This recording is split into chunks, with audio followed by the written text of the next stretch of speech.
The sun was still there. That was the first thing that made it so terrifying.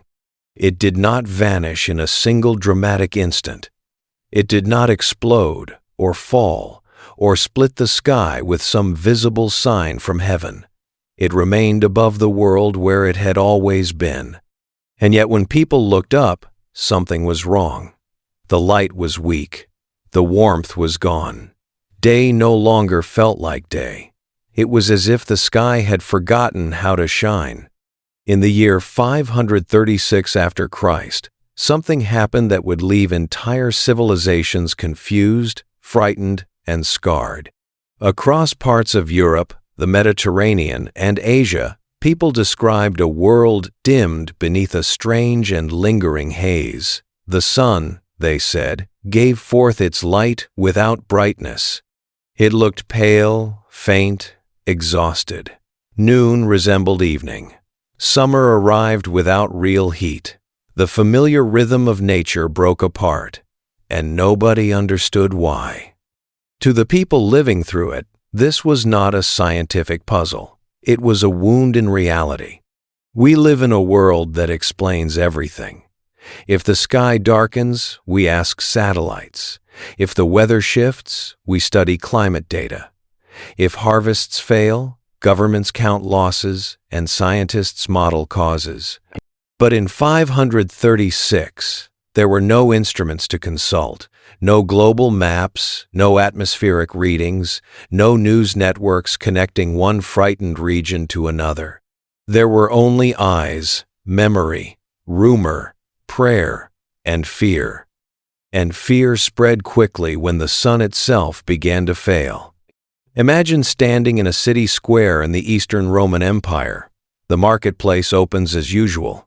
Merchants lay out goods. Children move through the streets. Priests prepare for services. Soldiers walk their rounds. Yet sometime after dawn, people begin glancing upward. The light looks strange. It is too weak, too cold, too colorless. The shadows are faint. Buildings do not glow with the sharp edge of sunlight.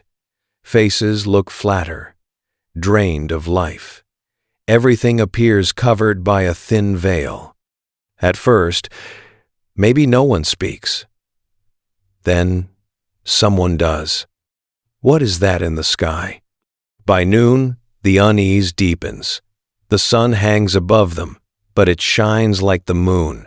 Not silver, not beautiful, sickly, distant, wrong.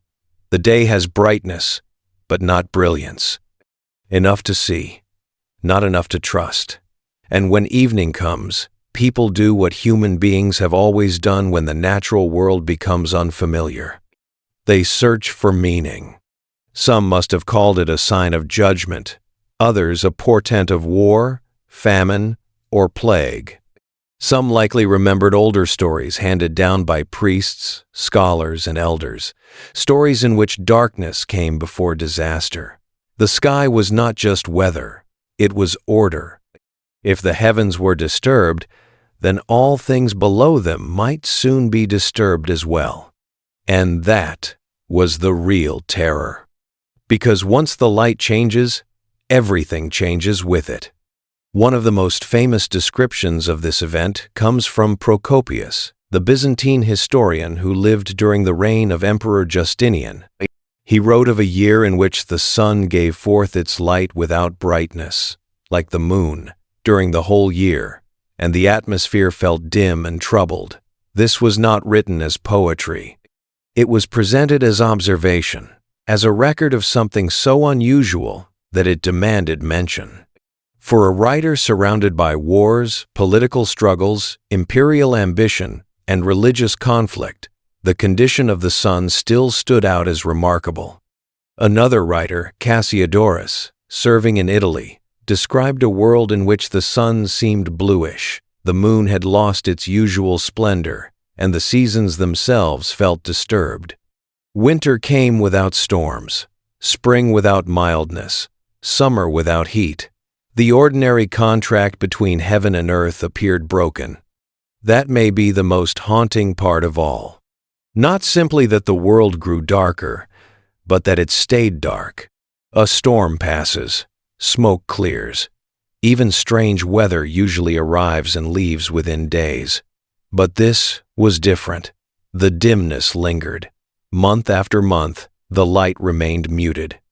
The skies seemed clouded not by ordinary weather but by something broader, higher, more stubborn. It was not just a bad week. It was not a single season. By later reconstructions, the effects may have endured for roughly 18 months. 18 months. A year and a half of weakened daylight. A year and a half in which every sunrise carried the same question. Why is it still like this? The people of the 6th century did not know they were living through one of the most mysterious environmental crises in recorded history. They only knew that nature no longer behaved the way it should. Crops depend on light. Animals depend on seasonal stability. Human confidence depends on predictability. Remove that, or even weaken it badly enough, and the mind begins to turn against itself. Because darkness does not only affect the land, it affects imagination. We should be careful here. Not every corner of the world recorded the event in the same way. Ancient evidence is fragmentary. It comes from chroniclers with limited perspective, from monastic records, annals, scattered observations, and later reconstructions. Some people may have noticed the dimming only through failed weather and damaged harvests. Others may have interpreted it through theology rather than natural description. But that is precisely what makes the event so compelling. The sources are imperfect, yet across regions and traditions, there emerges a pattern of atmospheric disturbance serious enough to be remembered. Something large had happened. Something large enough that writers separated by distance and culture described a sky that no longer looked normal. And for ordinary people, the consequences would have begun long before any historian set ink to parchment. Think of farmers first. They would have been among the earliest to understand that this was not a passing oddity. Farmers watch light the way sailors watch the sea. They know the angle of the sun, the feel of warmth on the soil, the timing of growth, the length of the season. They know when the ground should soften, when shoots should rise, when grain should begin to form. If the sun weakens and the air cools, they know before the scholars do. They know before the officials do. They know because their lives are tied directly to the invisible mathematics of weather and growth. So somewhere in the spring of that year, a farmer lifts a handful of earth and senses that it is wrong. Too cold. Too wet in some places, too hard in others. The plants are slow. The fields do not answer as they should. Days pass without real warmth. Light falls, but it has no force. Seeds wait. Growth stalls. Livestock behave strangely. Birds shift their patterns. Fruit trees hesitate. Vines weaken. Every small delay whispers the same message. Something is wrong above us. Then think of cities. Cities depend on the countryside. Grain, oil, wine, livestock, timber, all move inward from fields and estates. A dim sky over farmland becomes anxiety in urban markets. Prices begin to shift. Deliveries shrink. Quality drops. Bakers worry. Traders grow cautious. Officials receive reports that seem at first disconnected. Poor yields here. Colder weather there. Unusual haze elsewhere. On their own, these are inconveniences. Together, they become the first signs of systemic stress. That is how disaster often begins. Not with one massive collapse, but with many small abnormalities that refuse to go away. And all the while, above everything, the sun remains pale. There is something deeply unsettling about a familiar object becoming unfamiliar. Human beings can survive a great deal when the structure of the world remains recognizable. But when the most ancient certainty of all, the cycle of daylight itself, begins to feel unstable, people do not experience it as inconvenience. They experience it as cosmic disorder. The 6th century was already a hard age in many places. The Roman world had not vanished all at once, but it had fractured, transformed, and struggled. The old Western imperial order had splintered into successor kingdoms.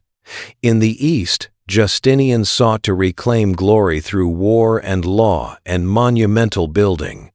Trade still connected regions, but insecurity moved with it. Armies marched, taxes bit deep. Frontier pressures never fully ceased. For many communities, life was already precarious, even before the sky changed. Then the sky changed, and suddenly every existing strain became harder to carry.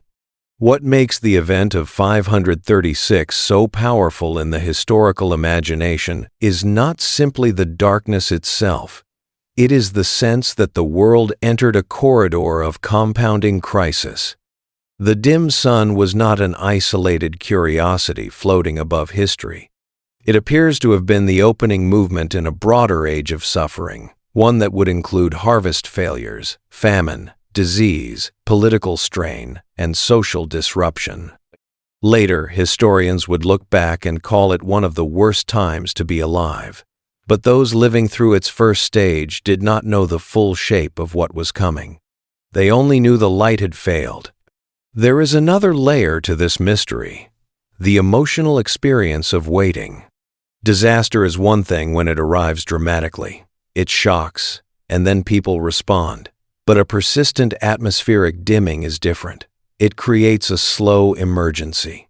Each day offers just enough normality to prevent certainty and just enough abnormality to produce dread. The sun rises, but weakly. Work continues, but uneasily.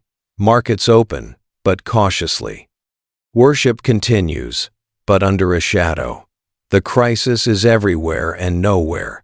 You can see it, but not grasp it. You can feel it, but not stop it. That kind of uncertainty eats at people. Maybe for the first few weeks there were guesses. A strange season, some might say. Smoke from distant fires, perhaps. A temporary sign from God. An unusual conjunction. A punishment. A warning. But as the weeks turned into months, explanation must have become harder, not easier. Ordinary bad weather cannot sustain itself like this. Ordinary haze does not redefine entire seasons. Ordinary people may not know the cause, but they know when the abnormal has become the new normal. And that is when fear hardens. Children born into that period may have had no memory of fully bright summer days. Travelers moving across regions may have discovered, with growing alarm, that the problem was not local. It was not one valley, one city, one kingdom. The dimness stretched farther. News traveled slowly, but when it arrived, it confirmed rather than eased the terror. Others were seeing it too. Others were suffering too. The sky itself had become unreliable over a vast part of the known world. In China, records from the period point to strange atmospheric conditions and severe climatic disruptions. Some accounts mention summer frost and famine. That matters because it suggests the event was not confined to a small Mediterranean zone. It may have been hemispheric, perhaps even broader in effect. Different cultures describe what they saw in different terms, but the pattern is difficult to ignore. Abnormal skies, failed seasons, deepening distress. The ancient world did not have the language of aerosol loading, volcanic forcing, solar radiation reduction, or climate proxies. It had a simpler and more human language. The sun grew dim. Summer lost its heat. The earth stopped giving what it normally gave. People began to fear what came next. This is where modern readers sometimes risk missing the emotional scale of the event. We know, at least in broad terms, that the sun did not literally disappear. We know the planet was not thrown into endless night. We know daylight continued, though weakened. But to reduce the event to a technical dimming is to strip away the lived reality. To the people beneath it, the sun did disappear in the sense that mattered most. Its power disappeared. Its reliability disappeared. Its warmth disappeared. The world they had known under its light disappeared. And with that disappearance came questions no one could answer. Was this the end of the world? Was God angry? Had some veil been placed over creation? Would the light return? Could anything grow? Could communities survive another season like this? The terrible thing about such questions is that once they take hold, every ordinary hardship becomes evidence for catastrophe. A poor harvest is not just agricultural bad luck. It is proof the sky is still broken. A cold wind in late spring is not just weather. It is confirmation that nature itself has changed. A failed vineyard, a dead animal, a fever in the village, a delayed caravan, each becomes part of the same dark narrative. And often, in history, that narrative becomes self-fulfilling. People hoard when they fear scarcity. They pray more desperately when they fear abandonment. They turn to leaders for answers. And when leaders have none, trust begins to crack. Social tension rises. Rumors spread. Every uncertainty becomes amplified by the sky above it. There must have been days during that 18-month period when the dimness seemed lighter, and people hoped the worst had passed. Then it returned. There must have been mornings when sunlight briefly looked stronger, only to fade again into that same dull pallor. Hope would rise and fall with the atmosphere itself. That is another cruelty of slow disaster. It does not simply hurt, it exhausts. And all this unfolded in a world without insulation from nature. No industrial food reserves, no refrigerated transport, no electrical lighting to extend the day, no modern medicine, no weather forecasting, no scientific consensus to calm public panic.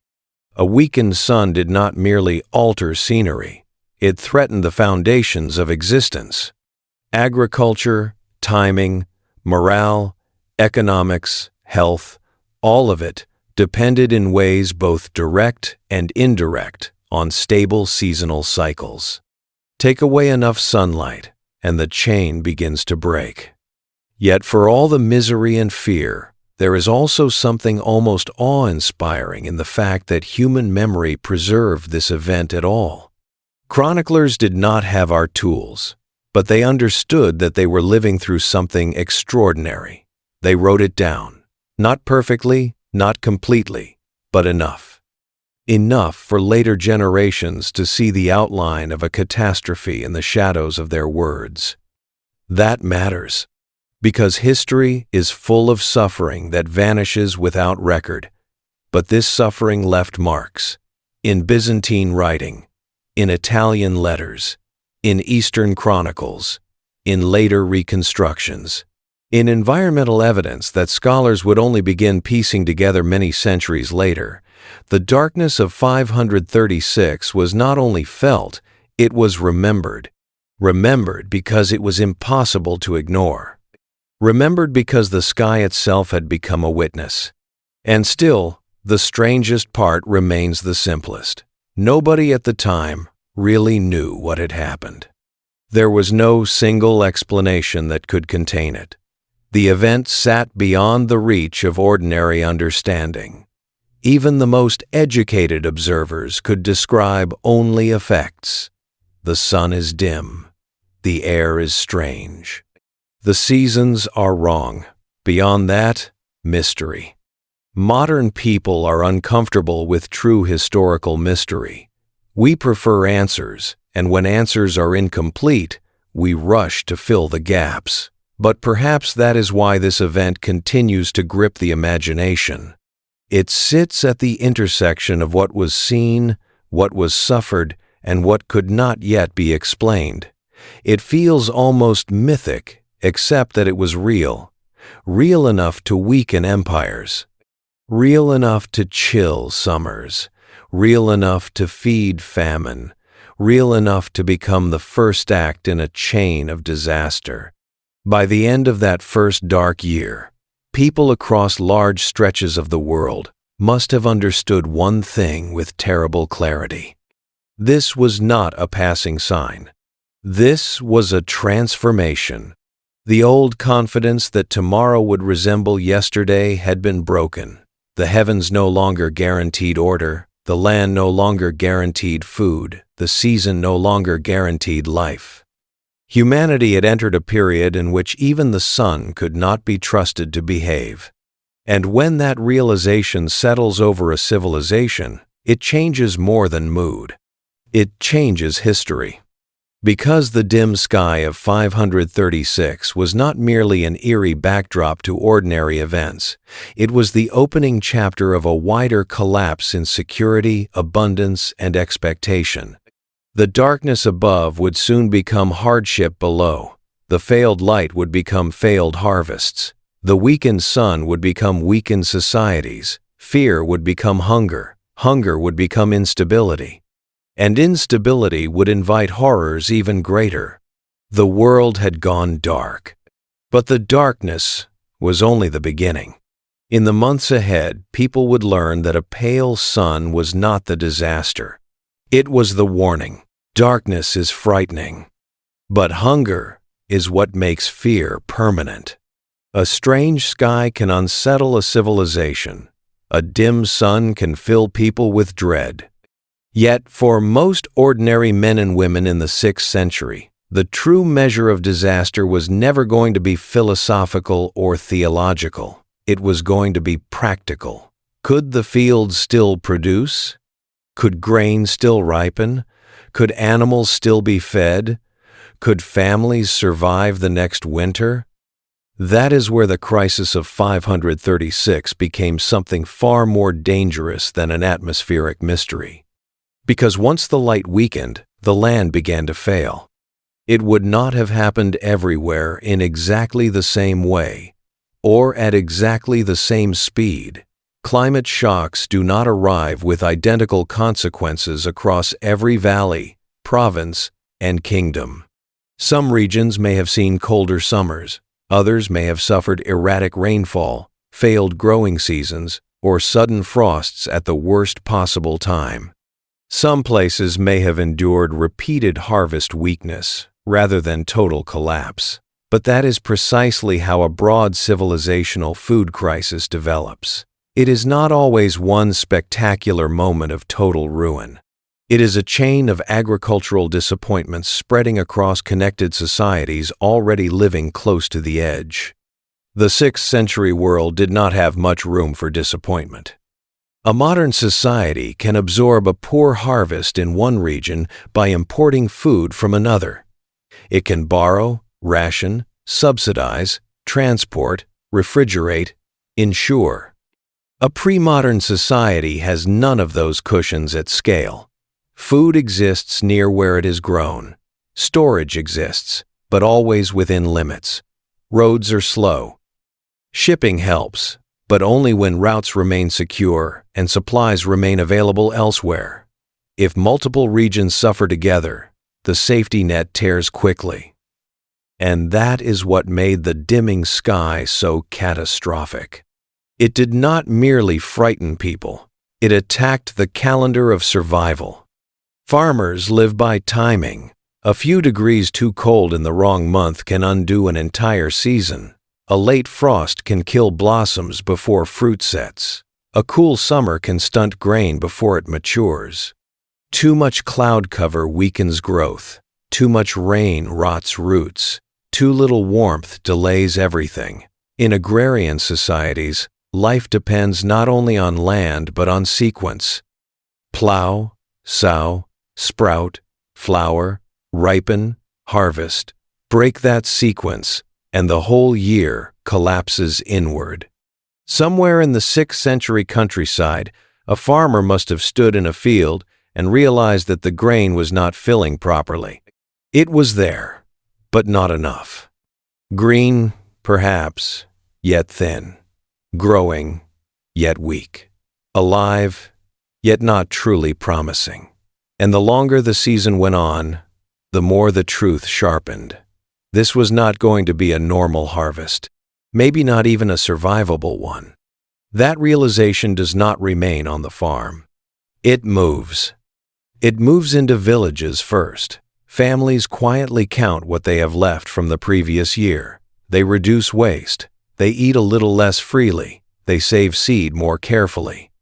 They start thinking beyond abundance and toward endurance. Then the concern spreads into markets.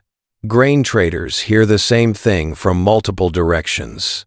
Less yield, poorer color, delayed maturity, uncertain quality. Prices begin to shift, first subtly, then with menace. At first, perhaps only the experienced notice. Then everyone notices. Bread gets smaller.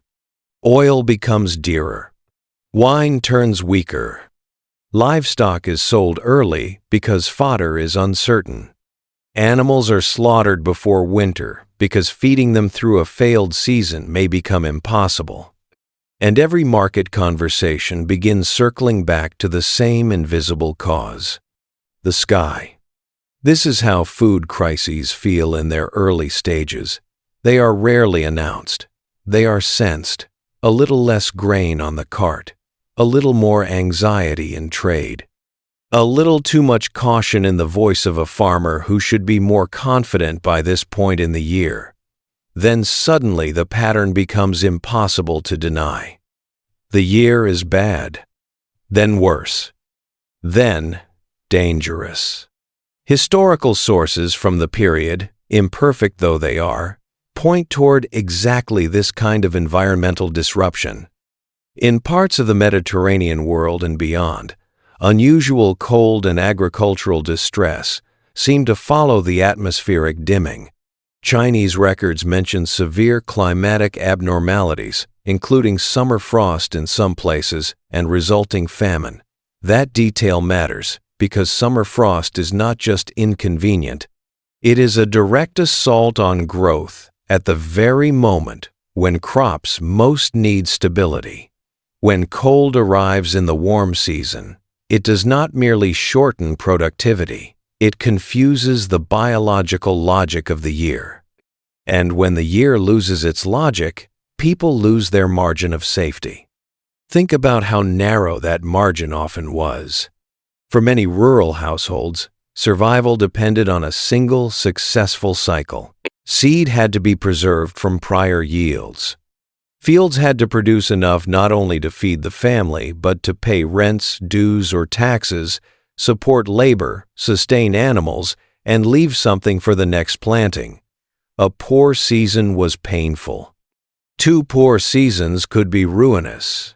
If the dimming of the sun stretched across parts of 2 growing years, the danger multiplied with terrifying speed.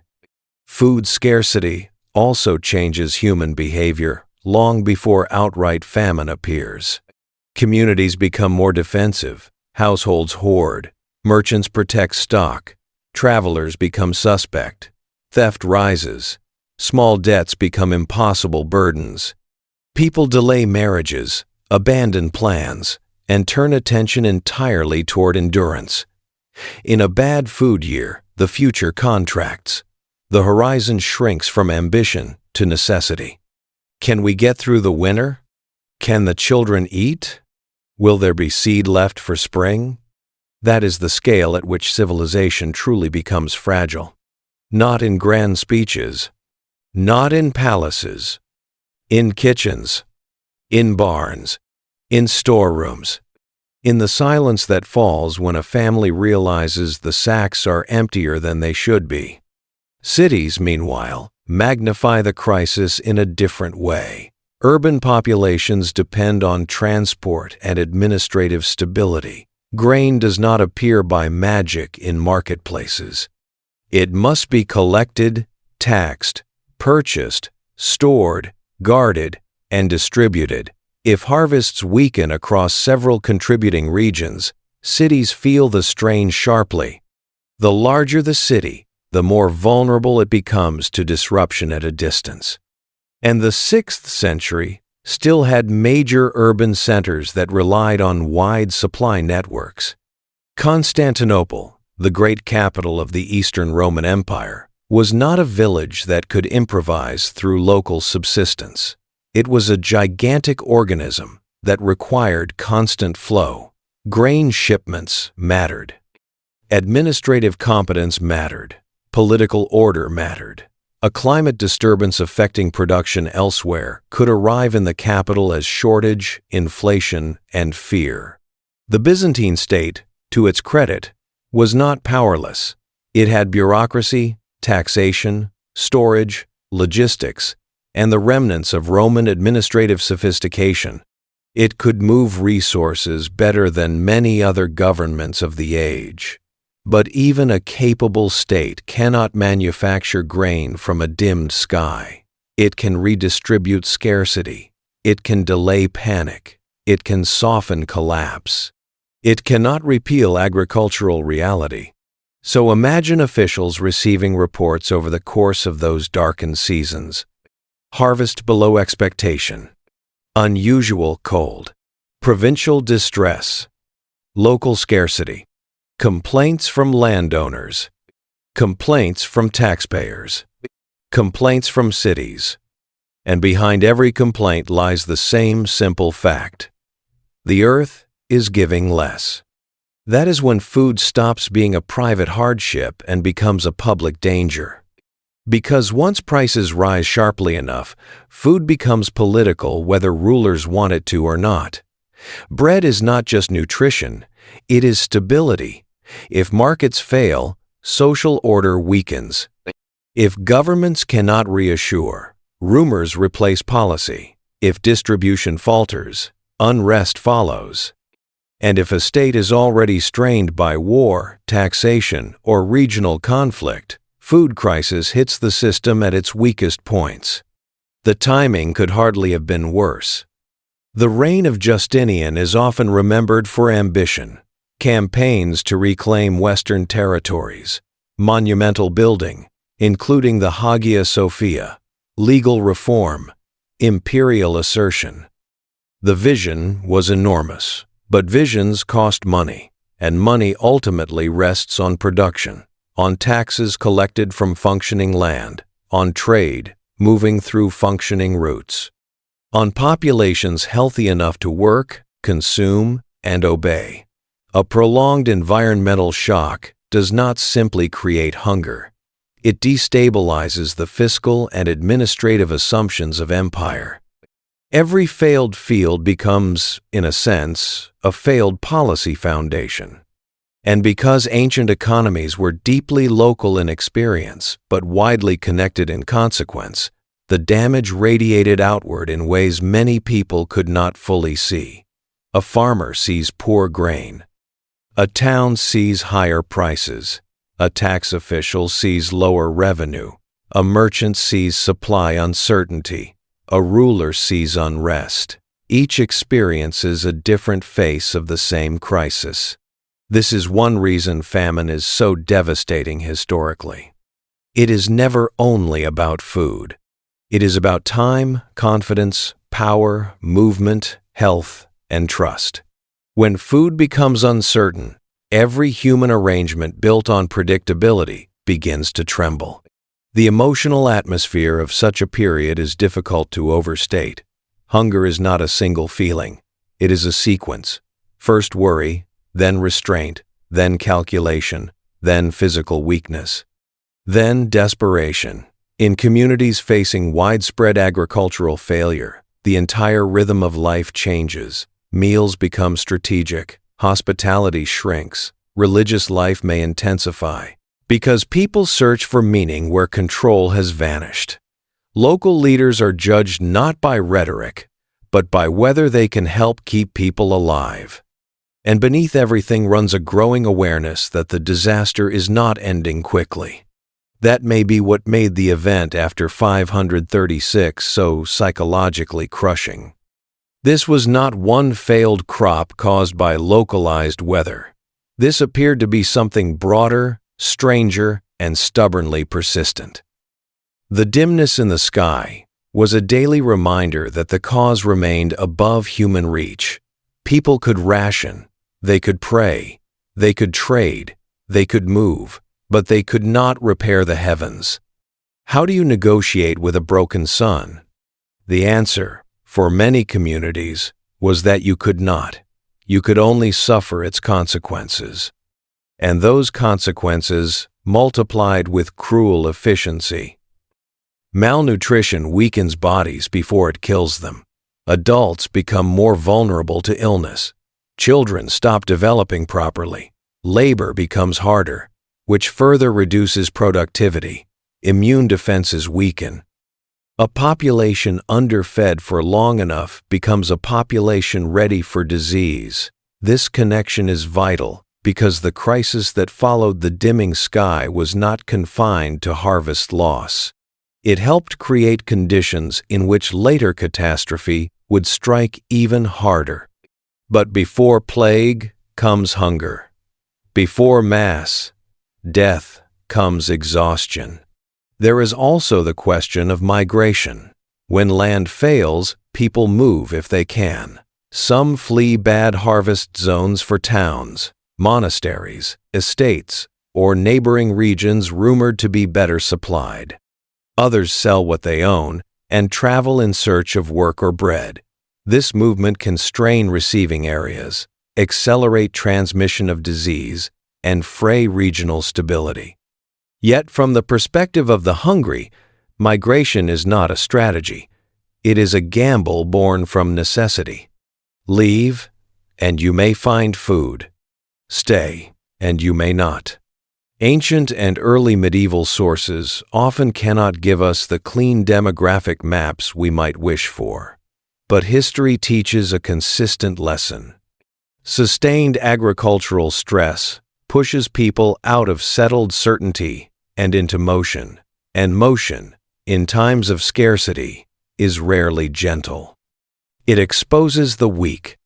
It enriches opportunists. It unsettles rulers. It turns local scarcity into wider instability.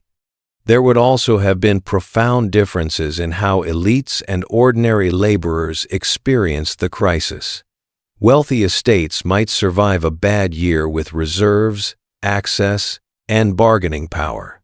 Peasants, tenant farmers, smallholders, and urban poor had no such protections. The further one lived from surplus, the more quickly the dim sun became a matter of bodily danger. A reduced harvest is an inconvenience for the wealthy. It is a sentence of slow fear for the poor. And because inequality never disappears during famine, it often becomes sharper.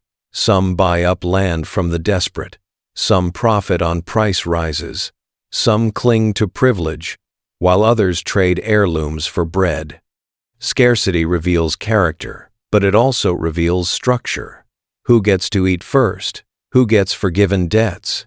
Who gets taxed anyway? Who is expected to endure silently? These are not abstract questions. They determine survival. In times of broad food stress, institutions face a test. Can they flex? Can they relieve? Can they coordinate? Or do they simply continue extracting from populations whose productive base has been shattered? The 6th century offers no simple answer, because responses varied by place and power. But the pattern of suffering suggests that whatever efforts existed, they could not fully contain the consequences of the environmental shock. And that is what turns a natural event into historical trauma. Not just that the sky changed, but that societies beneath it could not absorb what followed. Later historians have sometimes described the decade around 536 as the beginning of one of the coldest periods in the Northern Hemisphere in the last 2,000 years. Tree ring evidence suggests major growth suppression in some regions, pointing toward unusual cooling. Ice cores indicate atmospheric disturbances linked to volcanic activity. Modern science, in other words, gives weight to what the chroniclers felt without understanding.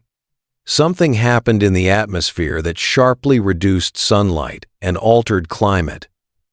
But those living through it did not have tree rings or ice cores. They had fields that would not answer. That is the human core of the story.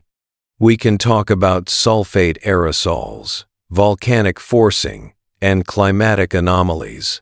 All of that matters. Yet none of it captures the moment a mother divides bread into thinner slices than yesterday. None of it captures the look on a farmer's face when the grain head bends light in his hand and he knows it is not full enough. None of it captures the sound of a market where everyone is speaking more quietly because everyone is thinking the same thing. There will not be enough. And the terrifying thing about famine is that it is rarely dramatic at first. It is slow enough to be denied and fast enough to outpace comfort. People wait for the next shipment, the next weather turn, the next report from another district, the next season. Surely it will improve. Surely the sun will regain strength. Surely the fields will recover. Surely this is temporary. Then temporary becomes prolonged. Prolonged becomes normal. Normal becomes lethal. We should also remember that food in the 6th century was not infinitely substitutable. A modern consumer can shift from one product to another. Ancient diets were deeply tied to region, crop patterns, and seasonal availability. If grain failed badly, there were limits to what could replace it. Local resilience existed, of course. Some communities drew on different crops, wild foods, livestock, or trade. But resilience is not immunity. Under wide climatic stress, alternatives narrow quickly. Even those with reserves face terrible calculations. Do you consume seed grain to survive now, knowing it endangers next year's planting? Do you slaughter breeding animals to eat, knowing recovery will be slower later? Do you pay taxes or feed your children? Do you stay on the land or leave it? Every such choice solves one problem by worsening another. That is how famine traps societies. It turns survival into a series of losses. There is a haunting silence around many ancient famines because the people most devastated by them left the fewest written records. We hear the crisis through chroniclers, officials, and observers, but beneath those texts lies a much larger ocean of suffering that went undescribed. Families reduced to eating poorer food, villages weakened by one bad season after another, laborers trying to work with half strength, children crying at night because meals are smaller, elders giving up portions so others can continue. All of that disappears easily from the archive. But it happened. It always happens. And when we read that the world darkened and famine followed, we must understand what that really means. It means millions of ordinary decisions made under pressure. It means bodies slowly emptied of strength. It means communities learning that the dim sky was not just ominous, it was expensive in flesh. The food crisis likely did not strike every place in one synchronized wave. Some regions would have fallen first, others later. Some may have endured moderate stress while neighbors collapsed more severely. Yet the wider effect is what matters. Across enough of the known world, the sequence of dimmed light, cooling, failed harvests, and hunger appears strong enough to mark the entire era. The result was not merely local misery. It was a civilizational loss of confidence in abundance. Nature no longer felt generous. That changes everything. Once hunger settles into a society, politics becomes harsher, religion becomes more urgent, and rumor becomes more believable. People begin connecting every misfortune into a single story of decline. A failed crop is joined in memory to a sick child, to a dead neighbor, to a late caravan, to a frost in summer, to a ruler who still demands taxes, to a priest who warns of judgment, to a sky that has looked wrong for months. Crisis becomes total because experience becomes total. And still the sunlight remains thin. That is what makes the famine after 536 so chilling in hindsight. It was not caused by a visible invading army or a single collapsed government. It was caused by a wounded atmosphere, by a damaged relationship between sky, season, and soil. It reveals how much of civilization rests on conditions so basic that people rarely notice them until they fail. Enough warmth, enough light, enough predictability for grain to ripen and societies to remain calm. Take that away, and empires suddenly look fragile. The phrase, "the world began to starve," is not exaggeration when applied to this period. It is a recognition that large parts of the interconnected old world were pushed into an era where food became fear, and fear became history. The dimmed sun did not merely create eerie chronicles. It rearranged survival itself. It entered fields, kitchens, markets, tax records, roadways, monasteries, and imperial calculations. It forced ancient societies into a fight not against an enemy they could see, but against a season they could not trust. And once hunger begins, it prepares the body and the world for something worse. Because famine weakens populations. It pushes people into movement. It strains trade. It corrodes health. It thins the line between endurance and collapse. So by the time communities had begun to grasp that the sun's failure was also a harvest failure, many were already slipping into the next stage of disaster. They had endured dread, then cold, then shortage. Then, hunger. Their bodies were weaker, their systems strained, their confidence broken. The world had not ended. In some ways, that made the suffering harder.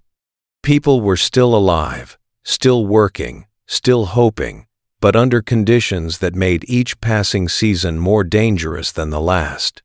And then, just as many struggled to adapt to scarcity, death found another road in. The dark sky had starved the world. Now something else was coming to feed on what remained. Hunger weakens a society. Plague tests whether it can survive at all. By the time the world had endured the dimmed sun, the broken seasons, and the growing fear of scarcity, many communities across the Mediterranean and beyond were already exhausted. Bodies had been underfed. Markets had been strained. Movement of people had increased. Trust in stability had thinned. The crisis that began in the sky had spread into the soil, then into the kitchen, then into the mind. And just as populations were learning how to live under these new conditions of stress, another catastrophe entered history. It came not as a strange light in the heavens, but as sickness in the body. In the year 541, only a few years after the darkening event of 536, a devastating pandemic began to spread through the Byzantine world and far beyond it. History remembers it as the Plague of Justinian. It would become one of the deadliest disease outbreaks of the ancient world, killing on a scale that stunned witnesses and reshaped entire societies. To later generations, it can look like a separate disaster. One crisis ends, another begins. But for those living through it, the plague did not arrive in a vacuum. It entered a world already damaged. That is what makes this sequence so terrifying. The darkness did not merely frighten people. It prepared them. Not deliberately, not with intention, but through cold, scarcity, and disruption. It helped create the perfect conditions for disease to become vastly more destructive. A weakened population is easier to kill. A stressed economy is harder to defend. A mobile population is easier to infect. A government stretched by environmental crisis is slower to respond. When plague arrived, it did not find a healthy, stable civilization. It found one already limping. And plague is merciless toward weakness. To understand why the plague hit with such force, we first need to understand what kind of world it entered. The Eastern Roman Empire under Justinian was still a great power. It had administrative machinery, tax systems, armies, ports, merchants, and cities of extraordinary size for the age. Constantinople stood at the center of a vast network, joining the Mediterranean, the Black Sea, Egypt, the Levant, and routes reaching deeper into Asia and Africa. This connectivity was a source of wealth and power. It was also the perfect highway for disease. Pathogens do not care whether a route carries grain, silk, officials, or military orders. They travel with movement itself. Merchant ships, caravans, food transports, urban markets, storage depots, harbors crowded with laborers and animals, all of these create opportunities for transmission. A highly connected empire can move resources quickly. It can also move infection quickly. And once a deadly disease reaches a major city, dense population does the rest. The plague that erupted in the 6th century is now widely associated with the bacterium Yersinia pestis, the same broad agent behind later plague outbreaks, including the Black Death centuries afterward. Modern science has helped strengthen that identification, though the lived experience of 6th century observers came in more immediate and horrifying terms. They saw fever, swelling, delirium, collapse, and death in astonishing numbers. They watched families lose multiple members in rapid succession. They saw streets disrupted, labor falter, burial systems strain, and the ordinary machinery of urban life begin to buckle. For them, the question was not what microbe caused it. The question was whether anything could stop it.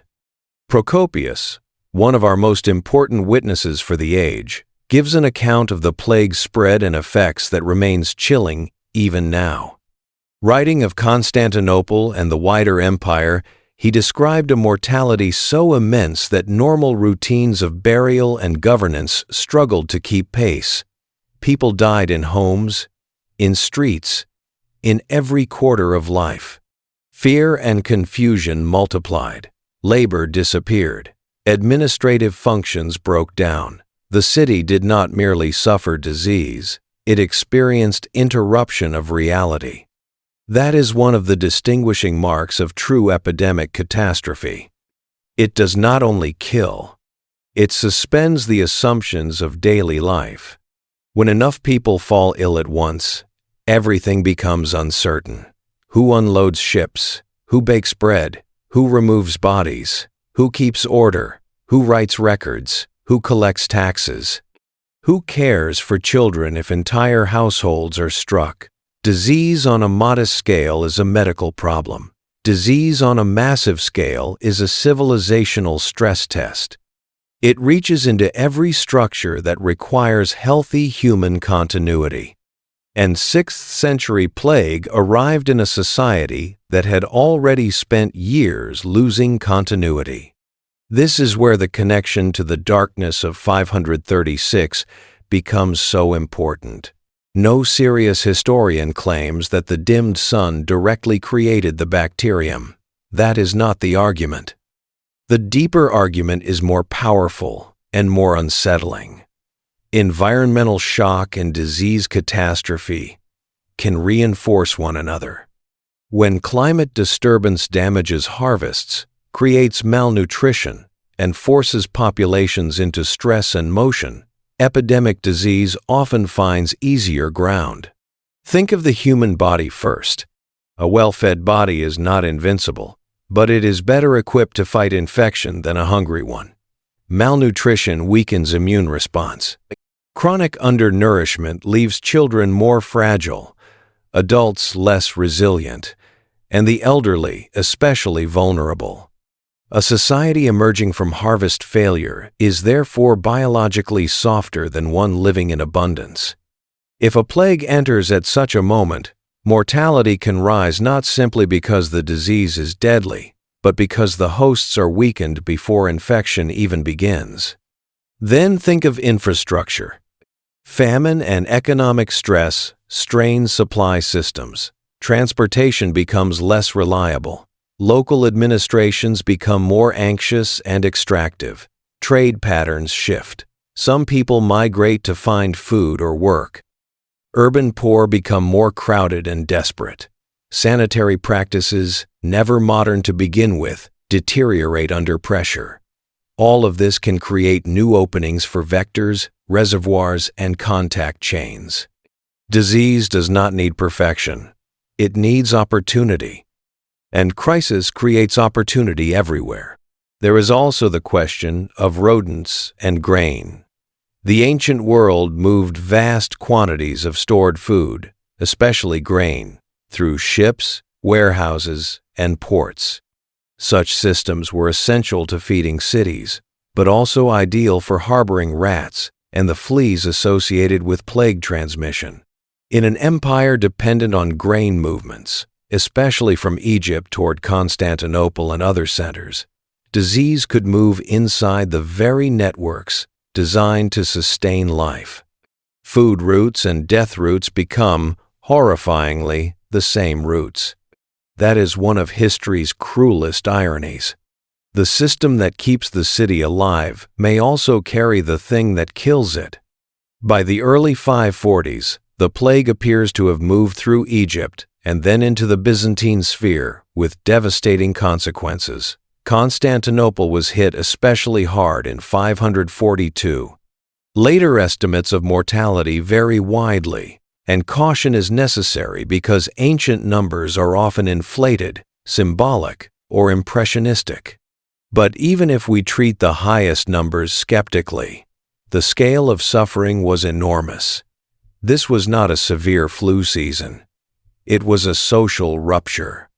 A city of imperial grandeur found itself overwhelmed by mass death. Imagine Constantinople during those months. This was one of the great cities of the world, crowded, strategic, ceremonial, and central to imperial power. Ships came and went. Officials moved through layered bureaucracy. Priests, merchants, laborers, soldiers, artisans, and servants all sustained the living machine of the capital. Then the plague enters. At first, perhaps, as rumor from elsewhere. A sickness in another district. Deaths in another port. Merchants whispering of trouble. Then more cases. Then undeniable spread. People develop fever, pain, swellings in the groin, armpit, or neck. Some become delirious. Some collapse suddenly. Others linger in agony. The healthy begin avoiding the sick, then avoiding one another. Households become islands of fear.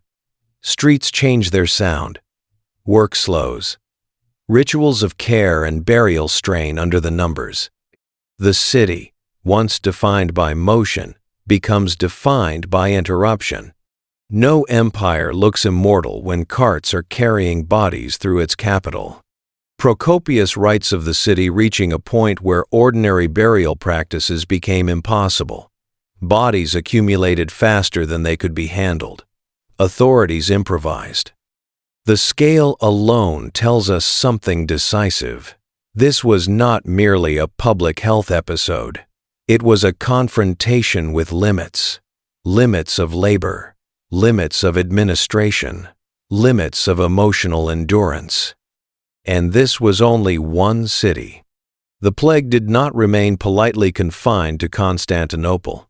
It spread across the empire and beyond, recurring in waves over years and decades. Different regions experienced it differently, but the broad consequence was severe demographic loss, recurring disruption, and long-term weakening of systems already under pressure. Agriculture suffered because labor disappeared. Tax bases suffered because producers died. Armies suffered because recruitment and provisioning grew harder. Trade suffered because movement became associated with risk and interruption. In that sense, the plague did not replace the earlier climate crisis. It climbed on top of it. This is one of the hardest truths in historical catastrophe. Disasters often do not arrive alone. One weakens the structure. Another enters through the crack. Scarcity prepares the ground for disease. Disease deepens scarcity by killing labor. Economic weakness undermines response. Social fear drives migration or concealment. Every problem becomes amplifier for every other problem. The 6th century seems to have entered exactly such a spiral. The dimmed sun damaged harvests. Damaged harvests weakened populations. Weakened populations met plague. Plague deepened economic and administrative stress. And all of it unfolded within an empire attempting ambitious war, taxation, and governance on a huge scale. This is why some historians speak of the mid-6th century not as a single disaster, but as a cluster of interlocking shocks. Environmental change, famine, epidemic disease, military strain, and political pressure converged closely enough to create something more than ordinary hardship. They created an era in which survival itself became historically unstable. We should also remember that disease is psychological warfare carried out by nature. A famine can be seen, counted, anticipated. A disease outbreak is more intimate and more destabilizing. You do not simply fear the weather or the crops. You fear your neighbor's cough. You fear the body of the person you love. You fear the market, the harbor, the alley, the visitor at the door. When plague takes hold, society begins to divide the world into sources of danger. Touch becomes risk. Care becomes risk. Commerce becomes risk. And yet none of these can fully stop because people still need food, burial, medicine, labor, and order. That is the trap. Even as plague makes human contact dangerous, civilization still depends on human contact to function. So workers keep working until they cannot. Families keep caring until they fall ill. Priests keep ministering.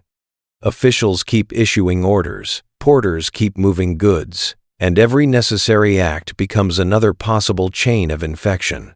In a population already worn down by years of environmental stress, this is a nightmare beyond measure. There is a temptation to imagine ancient people as somehow more accustomed to suffering, and therefore less shocked by mass death.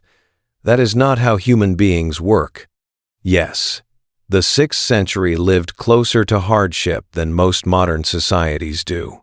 Yes, life expectancy was lower, infant mortality higher, and disease more common. But extraordinary catastrophe still felt extraordinary. Witnesses did not write about the plague as routine. They wrote about it as something overwhelming, unnatural in scale, and terrifying in consequence. That matters because it reveals the emotional truth of the event. People knew this was beyond normal suffering. They knew their world had entered a special kind of danger. And for many, the earlier darkened skies must have made the plague feel not like a separate event, but like confirmation that the age itself had turned hostile. This is how historical memory often works. Later generations sort events into categories. First, climate shock, then famine, then plague.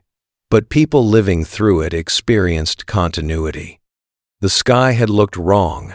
The land had yielded poorly. Hunger had spread. Now disease was taking the weak and the strong alike. Seen from inside the moment, these were not chapters in an academic argument. They were signs that order had broken. Whether interpreted as divine punishment, bad fortune, cosmic disorder, or simply unbearable luck, the effect was the same. Confidence collapsed. There is also a significant political dimension here. Justinian's reign is famous for both grandeur and strain. The emperor pursued reconquest in the West, legal reforms at home, and architectural magnificence in the capital. Yet ambition requires stability beneath it. When plague hit, it struck at manpower, revenue, logistics, and morale. Even if the empire did not collapse immediately, its margin for sustained greatness narrowed. Recovery from massive mortality is slow. Fields can be replanted, but not instantly. Tax systems can be adjusted, but not without pain. Armies can be rebuilt, but not without bodies. A plague wave does not merely kill the present, it steals capacity from the future. That is why historians continue debating how much the plague of Justinian altered the course of the Byzantine Empire and the wider Mediterranean world. Precise measurement is difficult. Ancient data is incomplete. Some regions recovered better than others. Some arguments once made with confidence are now treated more cautiously. But even where debate remains, the central truth stands firm. The pandemic added tremendous pressure to a world already suffering from environmental and economic distress. And when enough pressure accumulates, history bends. It is also worth pausing on the ordinary people buried inside these grand patterns. A mother in Alexandria, a dock worker in Constantinople, a monk in Syria, a farmer near Antioch, a child in a provincial town. We know the age through emperors, chroniclers, and later analysis, but catastrophe is always lived at the scale of households. One person develops fever, another tends them, another runs to seek help, another is too weak from poor nutrition to recover once infected, another flees, perhaps carrying the disease farther. Another survives but loses half the family. Another never reappears in any record at all. That is what plague really is. Not a number, a multiplication of final moments. And when it arrives after years of darkness and hunger, those moments carry a special cruelty. There is no recovered stability to lean on, no sense that this is interruption of a healthy world. Instead, it feels like the next blow in an age already bent toward suffering. Communities do not meet the plague with stored emotional reserves. They meet it already tired. That exhaustion changes everything. It changes how quickly people panic. It changes how much labor can be spared for care. It changes whether reserves exist for widows, orphans, and the displaced. It changes whether authorities are believed. It changes whether the sick are helped promptly or abandoned. And it changes what the plague means in memory. A disease outbreak in a flourishing year becomes a tragedy. A disease outbreak after dimmed skies and hunger becomes a judgment on the entire age. There are, of course, limits to what we can know with certainty. Historians rightly resist overly neat stories. We cannot trace a simple straight line from the atmospheric event of 536 directly to every death in the plague years. Human history is rarely that tidy. Disease emergence depends on ecological, biological, commercial, and social factors that are complex and not reducible to one cause. Yet it is equally mistaken to isolate disasters artificially. The mid-6th century was a period of cascading instability, and the plague must be understood inside that larger climate of vulnerability. In other words, the darkness may not have caused the plague, but it almost certainly helped shape the world the plague entered. And that difference matters, because once you see the sequence clearly, the age of Justinian becomes less a story of separate misfortunes and more a story of compounding fragility. Nature weakens the foundations. Society tries to adapt. Disease arrives, and exploits every weakness. Governments continue functioning, but at greater cost. Recovery remains possible, but thinner, more uneven, more haunted. Some modern scholars have even argued that the period beginning in 536 contributed to a broader, late antique Little Ice Age, a prolonged phase of cooler temperatures with serious social consequences. That larger climatic framing remains a matter of detailed scholarly discussion, but it supports an important intuition. What happened in the mid-6th century was not fleeting weather. It was the beginning of an era in which environmental instability and human crisis fed one another in repeated cycles. And plague was one of the deadliest expressions of that feedback. The darkness in the sky had made people ask whether the world itself was changing. The plague gave them reason to believe it was. You can imagine the terror of living through those years and trying to make sense of their progression. First, the light dims. Then the harvests fail. Then prices rise. Then people go hungry. Then sickness appears in the ports. Then bodies begin piling up in the capital. Each stage confirms the previous fear. Each stage makes the next one easier to believe. Soon no rumor seems too wild. If the sun can fail, why not everything else? This is how civilizations lose their sense of permanence. Not only through invasion or revolution, but through an accumulation of shocks that make ordinary continuity feel fragile. The 6th century did not lose the world in a single day. It lost confidence in the world one blow at a time. And plague was the blow that entered the bloodstream of the age. It transformed atmospheric dread into bodily terror. It translated broken seasons into empty houses. It turned weakened societies into grieving societies. And in doing so, it forced later generations to ask a deeper question about the entire sequence of events. Was the darkness merely a mystery in the sky? Or was it the opening trigger of a chain reaction that helped produce one of history's most lethal decades? That question still haunts the story, because it moves us from description into causation. It asks whether the dimmed sun was simply dramatic background, or whether it fundamentally altered the conditions under which disease, famine, and instability flourished. Historians continue debating the full answer, but the structure of suffering is hard to ignore. The world darkened. The world weakened. The plague came. And after that, nothing in the age could quite be called secure. For those who survived, memory itself must have changed. The years before 536 would have begun to look, in retrospect, like the last years of ordinary sunlight, ordinary harvest, ordinary life. Everything after would be measured against that lost normality. The darkened sky became the first warning. The famine became the proof. The plague became the seal on the nightmare. And once all three had passed through the same generation, the old idea of stability must have felt almost naive. That is what makes this section of the story so powerful. It is not only about death totals or imperial strain. It is about a civilization discovering in rapid succession how many forms catastrophe can take. First the heavens, then the earth, then the body. Each one strips away another layer of human confidence. Each one teaches the same lesson in a harsher language. You are not in control. By the early 540s, the people of the Byzantine world and neighboring regions had learned that lesson with brutal clarity.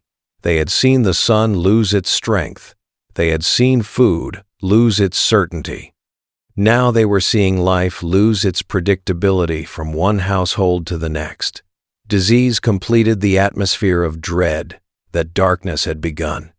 And yet one question remained larger than all the others. What had actually happened in the sky to begin this chain? Because if the darkness was not random, If it had a physical cause in the natural world, then perhaps the whole age of suffering had a beginning that could be traced, not prevented perhaps, but understood. And understanding has always been humanity's way of fighting terror. So, after famine and plague, the story bends toward investigation. What kind of event could dim the sun for months, cool the earth, damage harvests, and help set the stage for one of the deadliest pandemics of the ancient world? The answer, many now believe, may have begun with fire. For centuries, the people who wrote about the darkness of 536 could only describe what they saw. They could say the sun had grown dim. They could say the seasons had turned strange. They could say harvests failed, famine spread, and plague followed. But they could not say why. That answer lay hidden in places they could never have imagined, deep inside polar ice, trapped in ancient tree rings, buried in microscopic particles left behind by eruptions no witness may have understood in their full scale. The chroniclers saw the symptom. Modern science began, much later, to search for the wound. And what it found led many researchers toward one of the most powerful natural forces on Earth: a volcano. At first, the idea sounds almost too simple. How could an eruption in one place darken skies across huge stretches of the world? How could an event that may have happened far from the cities of the Roman world reach all the way into Mediterranean harvests, Asian climate records, and the fearful observations of 6th-century writers? A volcano feels local when imagined from the ground. Fire mountain erupts. Lava flows. Ash falls nearby. Villages are buried. People flee. The destruction is terrible, but it seems contained. That picture is incomplete. The largest volcanic eruptions do not merely damage the land around them, they reach upward into the atmosphere and outward across continents. Their most important effects are not always the visible rivers of lava that dominate popular imagination. Sometimes the greater force lies in what rises invisibly above the eruption column: ash, sulfur-rich gases, and aerosols that spread high into the sky, altering sunlight itself. And when sunlight changes, the planet changes with it. This is the foundation of the volcano theory.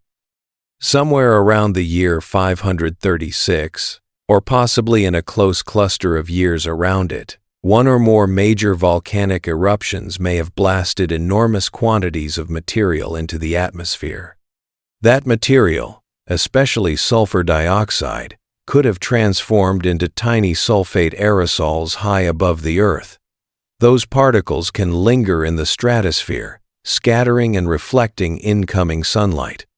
The result is not permanent darkness, and not the literal disappearance of the sun. It is something more subtle, and, in some ways, more unnerving. The sun still appears, but weakened.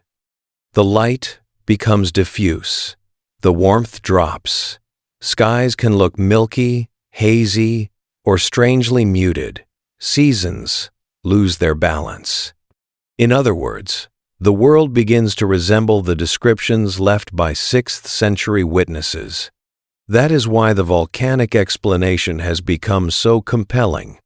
It is one of the few natural mechanisms powerful enough to connect the atmospheric dimming, the cooling, and the agricultural disruption into a single plausible framework. But arriving at that framework took time. For a long while, the event of 536 remained what it had always seemed: an eerie historical mystery, with scattered written testimony and no obvious physical anchor. Historians knew the chroniclers. They knew the language about dim sunlight and failed seasons. But without strong environmental evidence, interpretation remained limited. Was the language exaggerated? Was it symbolic? Was it local weather described with apocalyptic emotion? Was the entire event later over-dramatized because it fit modern taste for catastrophe? These were fair questions. Then science began bringing new kinds of evidence to the table. One of the most important came from ice cores. In Greenland and Antarctica, snow falls year after year, compressing into layered ice that preserves traces of the atmosphere through time. Each layer is, in a sense, a chemical memory. Dust, ash, trapped gases, and other microscopic signatures settle into the snow and remain there, waiting to be read centuries later. By drilling deep cores and dating their layers, scientists can reconstruct parts of Earth's environmental past with astonishing precision. And in those layers around the mid-6th century, researchers found signs of major volcanic activity. Not vague hints, not literary metaphors. Actual chemical markers suggesting that something immense had entered the atmosphere. Especially important were spikes in sulfate deposition. These are often linked to volcanic eruptions because major eruptions can inject large amounts of sulfur dioxide into the upper atmosphere, where it later settles out as sulfate in polar snow. When scientists looked at the timing, they saw evidence consistent with a major volcanic event around 536, and in some studies, another significant event around 540 or 541. That possibility changed the story dramatically, because if there were two major eruptions in close succession, the consequences would have been even more severe. A first eruption could dim skies and cool temperatures. A second, arriving before the climate and agricultural systems had fully recovered, could deepen and prolong the crisis. That would help explain why the decade felt not like a single bad year, but like an era of recurring blows. This is where the volcano theory becomes more than a guess. It begins to fit the rhythm of suffering. A single eruption can produce temporary cooling and atmospheric dimming, but repeated eruptions, especially within a few years, can create a longer sequence of climatic instability. That matches the broader historical picture better than a brief one-off disturbance does. The darkened skies are followed by failed harvests. Failed harvests stretch into continuing stress. Then plague finds a weakened world. The pieces do not prove themselves automatically, but they begin to lock together with uncomfortable force.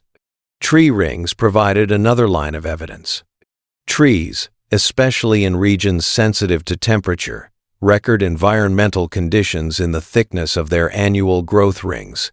Good years produce broader growth.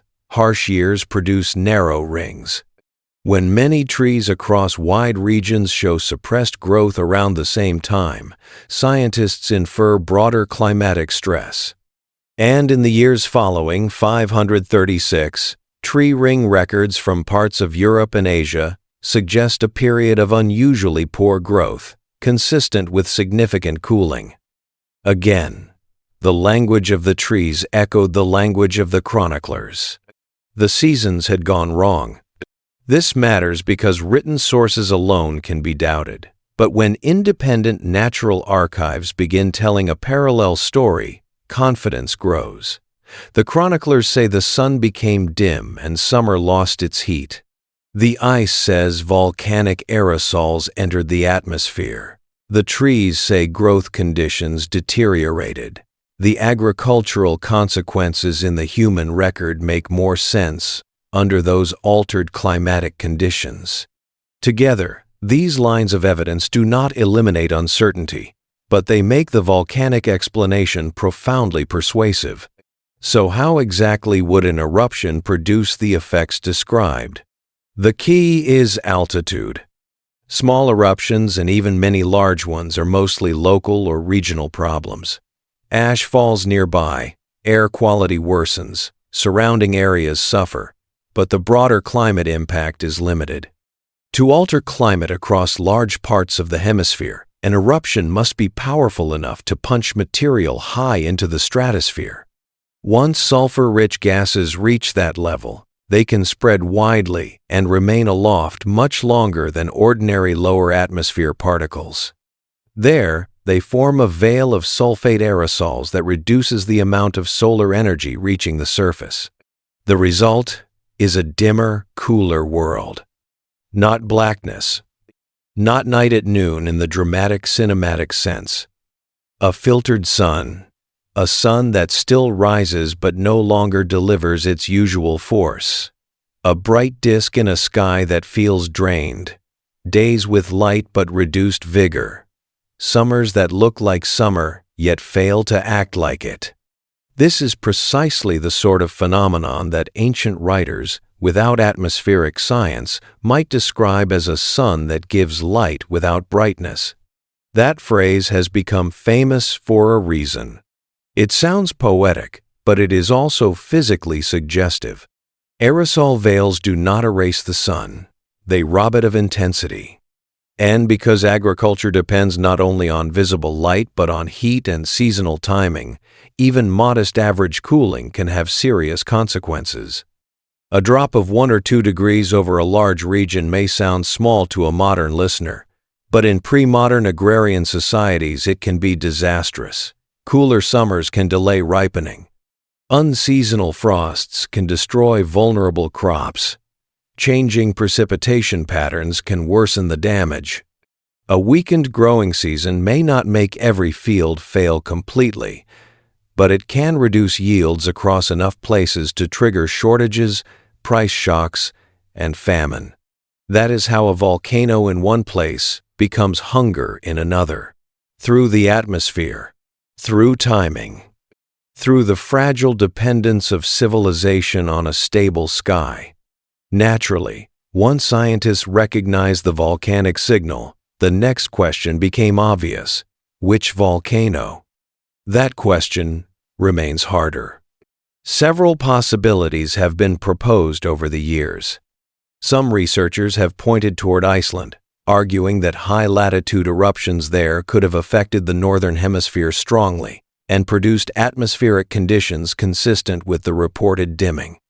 Others have suggested a tropical eruption, or multiple eruptions, since tropical volcanoes can spread aerosols into both hemispheres more efficiently and sometimes produce especially broad climatic effects. Still others have considered North American sources or combinations of events in different regions. This is where the theory becomes more contested and more fascinating. The evidence for volcanic involvement is strong. The evidence for the exact culprit is less certain. One candidate that has drawn attention is an Icelandic eruption, partly because certain glass particles found in some ice core studies appear chemically consistent with Icelandic volcanic material. If correct, that would support the idea that an eruption in Iceland around 536 launched material high enough to affect skies and climate across wide areas. Iceland is, after all, a land built on volcanic violence, and its eruptions have affected Europe even in the modern era. But there are difficulties. Not every data set aligns perfectly. Dating ancient eruptions is tricky. Tephra, the tiny shards of volcanic glass used to identify source volcanoes, is not always preserved clearly enough to settle the matter beyond doubt.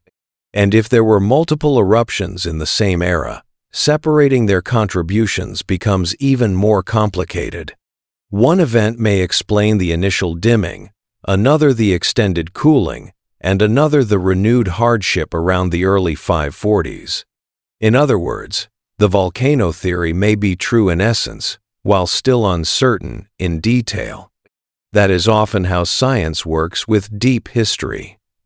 First, it identifies the general mechanism. Then it argues, slowly and carefully, over the exact sequence. Another powerful possibility is that the darkness of 536 and the climatic disruptions that followed were caused not by one eruption, but by a cascade of eruptions. A major event in 536 could have started the process. Another in 540 or 541 could have reinforced it. This multiple eruption model has real explanatory strength because it helps make sense of why the suffering did not end quickly. It also fits some of the ice core evidence suggesting separate sulfate peaks rather than one single atmospheric pulse. If true, the world of the mid-6th century was not simply hit once. It was hit, staggered, and hit again. That possibility makes the chronicler's world feel even more frightening. Imagine thinking the skies might finally clear, that harvests might begin to recover, that the strange dimness belonged to a past season, only to have the atmosphere disturbed again. Even without scientific understanding, ordinary people would have felt the repetition as fate turning against them. And repetition matters. One bad year can be endured. Several bad years begin to reshape history. This is one reason historians and paleoclimatologists have become so interested in the idea of a late antique Little Ice Age, a term used by some scholars to describe a prolonged period of cooler climate beginning in the Mina, mid-6th century, and lasting more than a century in some reconstructions. The phrase should be handled carefully because it can sound more settled and uniform than the evidence truly allows. Climate varies by region, and historical outcomes are never controlled by temperature alone. Still, the concept captures something important. The event of 536 may have marked not only an isolated atmospheric anomaly, but the opening of a longer period of climatic stress. If so, the volcanic eruptions were not just passing spectacles. They were threshold events. They may have pushed the climate system into a colder phase that compounded already existing vulnerabilities in the late antique world. That does not mean climate determined everything. Politics, disease, war, trade, institutions, and chance all remained essential. But it does mean the volcano theory speaks to more than one mysterious year. It speaks to a larger transformation in the background conditions under which societies tried to survive. And that makes the theory historically explosive. Because once you accept that volcanic aerosols can alter sunlight, cooling, and harvests across whole civilizations, the darkness of 536 stops being a strange anecdote and becomes a planetary event with human consequences on an imperial scale. The sky, in that reading, was not symbolically broken. It was physically changed. That brings us back to the chroniclers, whose words now look less like exaggeration and more like raw observations of an atmospheric phenomenon they had no language to explain. When Procopius says the sun gave forth its light without brightness, we no longer have to read that as melodrama. When Cassiodorus writes of a season untrue to itself, we can hear in it the voice of someone describing climate destabilization without knowing the chemical mechanics behind it. Their words were not scientific papers, but they were not merely literary ornament either. They were eyewitness fragments of a real environmental rupture. That is one of the most thrilling things about this mystery. For once, the old texts and the modern laboratories are not talking past each other. They are meeting. The historian says the sky dimmed. The scientist says sulfate aerosols spread through the atmosphere. The farmer says the crops failed. The tree says growth slowed. The empire says supplies faltered. The plague says the weakened world could not resist well enough. Piece by piece, the outline sharpens. Still, caution is necessary. Volcanic explanations are powerful, but they must not become a totalizing answer that erases complexity. A volcano can dim the sky, but it does not automatically determine the exact scale of famine in every province. It can cool climate, but it interacts with local geography, existing political tensions, trade networks, and human decisions. A society with stronger reserves might survive better than one already under strain. A cooler summer in one region may be catastrophic, while another region manages through substitution or trade. The atmospheric event is the trigger, not the full script. That distinction matters because history is never mechanical. The same environmental shock can produce different human outcomes depending on the structures it enters. An eruption that affects a robust, well-buffered system may produce hardship. The same eruption affecting a vulnerable, unequal, overextended world may produce trauma. The 6th century appears to have been the latter. This is why the volcano theory is so compelling not only scientifically, but narratively. It explains both the eerie descriptions and the broader vulnerability of the age without pretending that nature alone wrote history. The volcano clouds the sky. The weakened sky injures the harvest. The weakened harvest destabilizes society. Disease then exploits what scarcity has prepared. Human institutions respond, but not always well enough. The result is not a single-cause collapse, but a cascade. And cascades are how civilizations get into trouble. There is another haunting dimension to the theory: invisibility. If a volcano destroyed your town directly, you would know what happened. You would see the mountain, the ash, the fire, the dead. But if a distant eruption darkened the world through the upper atmosphere, most people living beneath the dim sun would never know the source. They would suffer the effects without witnessing the cause. Somewhere, perhaps, the earth had erupted in extraordinary violence. Yet, in Constantinople, Italy, Syria, or China, the event would arrive only as altered light, strange skies, cold summers, and failed crops. That distance between cause and experience deepens the terror. The people of 536 were living in the aftermath of a possible eruption they may never have seen, in the shadow of a mountain they may never have heard of. The sky changed, but the source of the change remained hidden. They were trapped inside consequences without access to origins. And that is exactly the kind of mystery that breeds fear, myth, prophecy, and helplessness. Modern science narrows that gap, but does not fully close it. We can say with increasing confidence that volcanic activity played a major role. We can see sulfate in the ice. We can see growth suppression in the trees. We can reconstruct cooling. We can compare written records across cultures. Yet even now, with all our tools, we still argue over which eruption, which location, how many events, and how precisely they interacted with the crises that followed. The people of the 6th century lacked the answer because they lacked the method.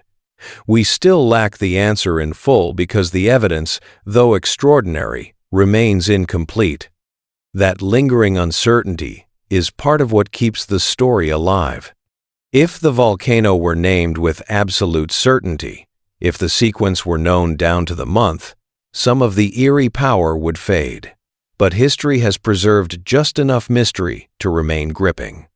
We know far more than the chroniclers knew. We know far less than we wish to know. In that middle ground, the event of 536 sits suspended between solved case and unsolved riddle. Yet, even without total certainty, the volcanic explanation has transformed how the age is understood. What once looked like isolated reports of weird weather now appears to fit inside a global atmospheric disturbance. What once looked like mere coincidence between darkness and subsequent suffering now seems more like the chain reaction of an environmental shock moving through fragile human systems. What once sounded almost supernatural now feels terrifying precisely because it was natural. Nature did this. Not magic, not prophecy, not the wrath of a god visible in the clouds. A physical event, a blast of sulfur and ash, a veil of aerosols, a reduction of sunlight, a wounded harvest, a weakened population, a world made ready for disease. There is something sobering in that realization. Ancient people may have interpreted the darkness through religion or omen because they had no other framework. Modern people, armed with geology and climate science, can tell a more material story. But the emotional effect is not necessarily smaller. If anything, it becomes larger, because now we understand how thin the membrane really is between stable civilization and atmospheric disruption. We understand that a mountain can erupt and, without intention or malice, reach into fields continents away. We understand that sunlight is not simply there for us. It can be filtered. Heat can be reduced. Systems can be shaken by events that begin far beyond the horizon. That knowledge does not make us superior to the people of 536. It makes us closer to them. We, too, live under a sky that can change. And perhaps that is why the volcano theory carries such power now. It is not only a solution to a historical puzzle, it is a reminder of interdependence. The atmosphere is shared. Agriculture is sensitive. Global consequences can flow from distant geologic violence. One eruption, if large enough, can become everyone's problem. The 6th century learned that lesson in the hardest way possible. Still, even as the volcano theory explains much, it does not explain everything. Some descriptions in the written record remain difficult to match perfectly. Some regions show stronger evidence than others. Some proposed source eruptions remain speculative. Some timelines are debated by specialists, and there is always the danger of forcing messy history into a satisfying storyline. The volcano theory is powerful because it explains so much. But the very amount it explains can tempt people to treat it as complete. It is not complete. Not yet.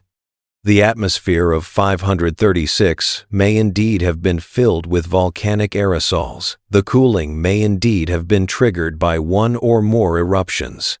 The famine and later instability may indeed have flowed in part from that climatic shock. But history is rarely content to sit still inside one explanation.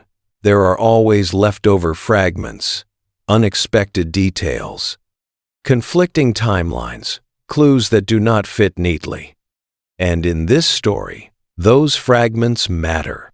Because even if volcanoes darken the sky, they may not be the entire answer. What if there were other events too? What if the atmosphere held not just ash and sulfate, but dust from another kind of impact? What if multiple theories are not mutually exclusive? What if the mystery survives not because science has failed, but because the event itself was more complicated than any one explanation can fully contain?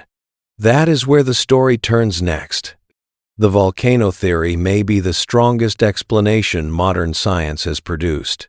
But it is not the only one that has tried to claim the darkness. The volcano theory explains a great deal. But mysteries this large rarely sit quietly inside a single answer. Once historians and scientists began taking the darkness of 536 seriously as a real environmental event, another question naturally followed. If volcanic eruptions could account for the dimmed sun, the cooling, and the failed harvests, why did some descriptions still feel so uncanny? Why did the event lodge itself so deeply in memory? Why did the atmosphere seem, in some accounts, not just clouded or cold, but profoundly unnatural? That is where other theories entered the story. Some of them are weaker than the volcanic explanation. Some survive only because the mystery itself is so powerful that people keep searching for larger, stranger causes. Yet those alternative theories matter because they reveal both the limits of our knowledge and the deep human desire to explain catastrophe with something equal to its emotional scale. If the world darkened for many months, perhaps, some suggested, the culprit was not a volcano at all. Perhaps it was something from space. A comet, an asteroid, a veil of cosmic dust. At first glance, the idea has obvious appeal. Human beings have always looked upward for answers when the sky behaves strangely. A blazing object passing near Earth, a collision in the atmosphere, or dust from a celestial event feels appropriately dramatic. It matches the emotional weight of a year when the sun itself seemed to lose strength. And unlike a volcano hidden beyond the horizon, a comet belongs naturally to the heavens. If the heavens went wrong, why not begin with the heavens? This line of thinking has appeared in different forms over time. Some have suggested that Earth may have passed through a cloud of cometary debris, reducing incoming sunlight. Others have imagined an impact event throwing dust into the atmosphere. Still, others have speculated about near-Earth objects fragmenting in ways that affected climate without leaving a single obvious crater tied neatly to the year 536. The attraction is understandable. A cosmic explanation feels ancient and vast. It gives the event an almost mythic grandeur. Yet attraction is not proof. And this is where the comet theory begins to struggle. To explain the observations from 536, any cosmic event would need to do several things at once. It would need to produce widespread atmospheric dimming, lasting a long time. It would need to create enough cooling to damage harvests across broad regions. It would need to leave physical traces consistent with such a disturbance. And ideally, it would need to fit the chronology preserved in written and environmental records. That is a high bar. Not impossible in principle, but high. Volcanic eruptions meet that bar more naturally because we know, from both modern observation and environmental science, that they can inject sulfate aerosols into the stratosphere and reduce sunlight for months or even years. We have mechanisms, comparisons, chemical markers, and climate models. With comets or impact-generated dust, the mechanism is less secure in this case and the evidence much thinner. Still, the theory refuses to disappear entirely, and that is worth examining carefully. One reason it persists is that ancient descriptions can sometimes sound more dramatic than a straightforward volcanic haze. The sun is dim, the seasons fail, the atmosphere behaves strangely. These details, read without scientific caution, invite imaginative escalation. A cosmic cause seems to fit the strangeness, but descriptions alone are slippery. Ancient writers were not measuring aerosol density or mapping solar radiation. They were interpreting sensation through the language available to them. The sky looked wrong, and they wrote that it looked wrong. That does not tell us whether the wrongness came from sulfur droplets, volcanic dust, cosmic debris, or some combination of effects. It only tells us that the experience was memorable and severe. This is why environmental evidence matters more than narrative mood. And on that front, the comet theory remains comparatively weak. Scientists searching for traces of impact events often look for things like shocked minerals, unusual geochemical signatures, microspherules, elevated iridium, or other markers associated with extraterrestrial material. In the case of 536, there is no widely accepted impact signature strong enough to rival the volcanic sulfate evidence found in ice cores. That does not make cosmic explanations absolutely impossible. It simply means they lack the evidentiary backbone that would be needed to take precedence over volcanism. In other words, they remain possibilities at the edge, not leading explanations at the center. Yet, even that edge tells us something important about the nature of the mystery. When people reach for comets, they are often responding not just to the data, but to the scale of the consequences. The event feels too big, too eerie, too globally disturbing to have come from something as earthly as a mountain erupting. That instinct is emotionally understandable, but history repeatedly teaches the opposite lesson. Earthly processes are fully capable of producing civilization-scale trauma. Volcanoes, droughts, floods, pandemics, and crop failures do not need help from the cosmos to become devastating. Nature on Earth is enough. But then another possibility complicates the picture. What if the answer is not one thing or another? What if the event of 536 was not caused by a single isolated eruption, and not by a single isolated cosmic event, but by a more complicated sequence? This is where the idea of multiple eruptions has gained traction, not because it is dramatic, but because it helps explain why the suffering seems to unfold in waves. One eruption could begin the atmospheric dimming. Another, some years later, could intensify or renew cooling. The first harvests fail, recovery stumbles, a second atmospheric shock follows, then plague enters a population already weakened. This layered model has a certain brutal elegance. It does not require exotic speculation. It requires only that nature hit more than once.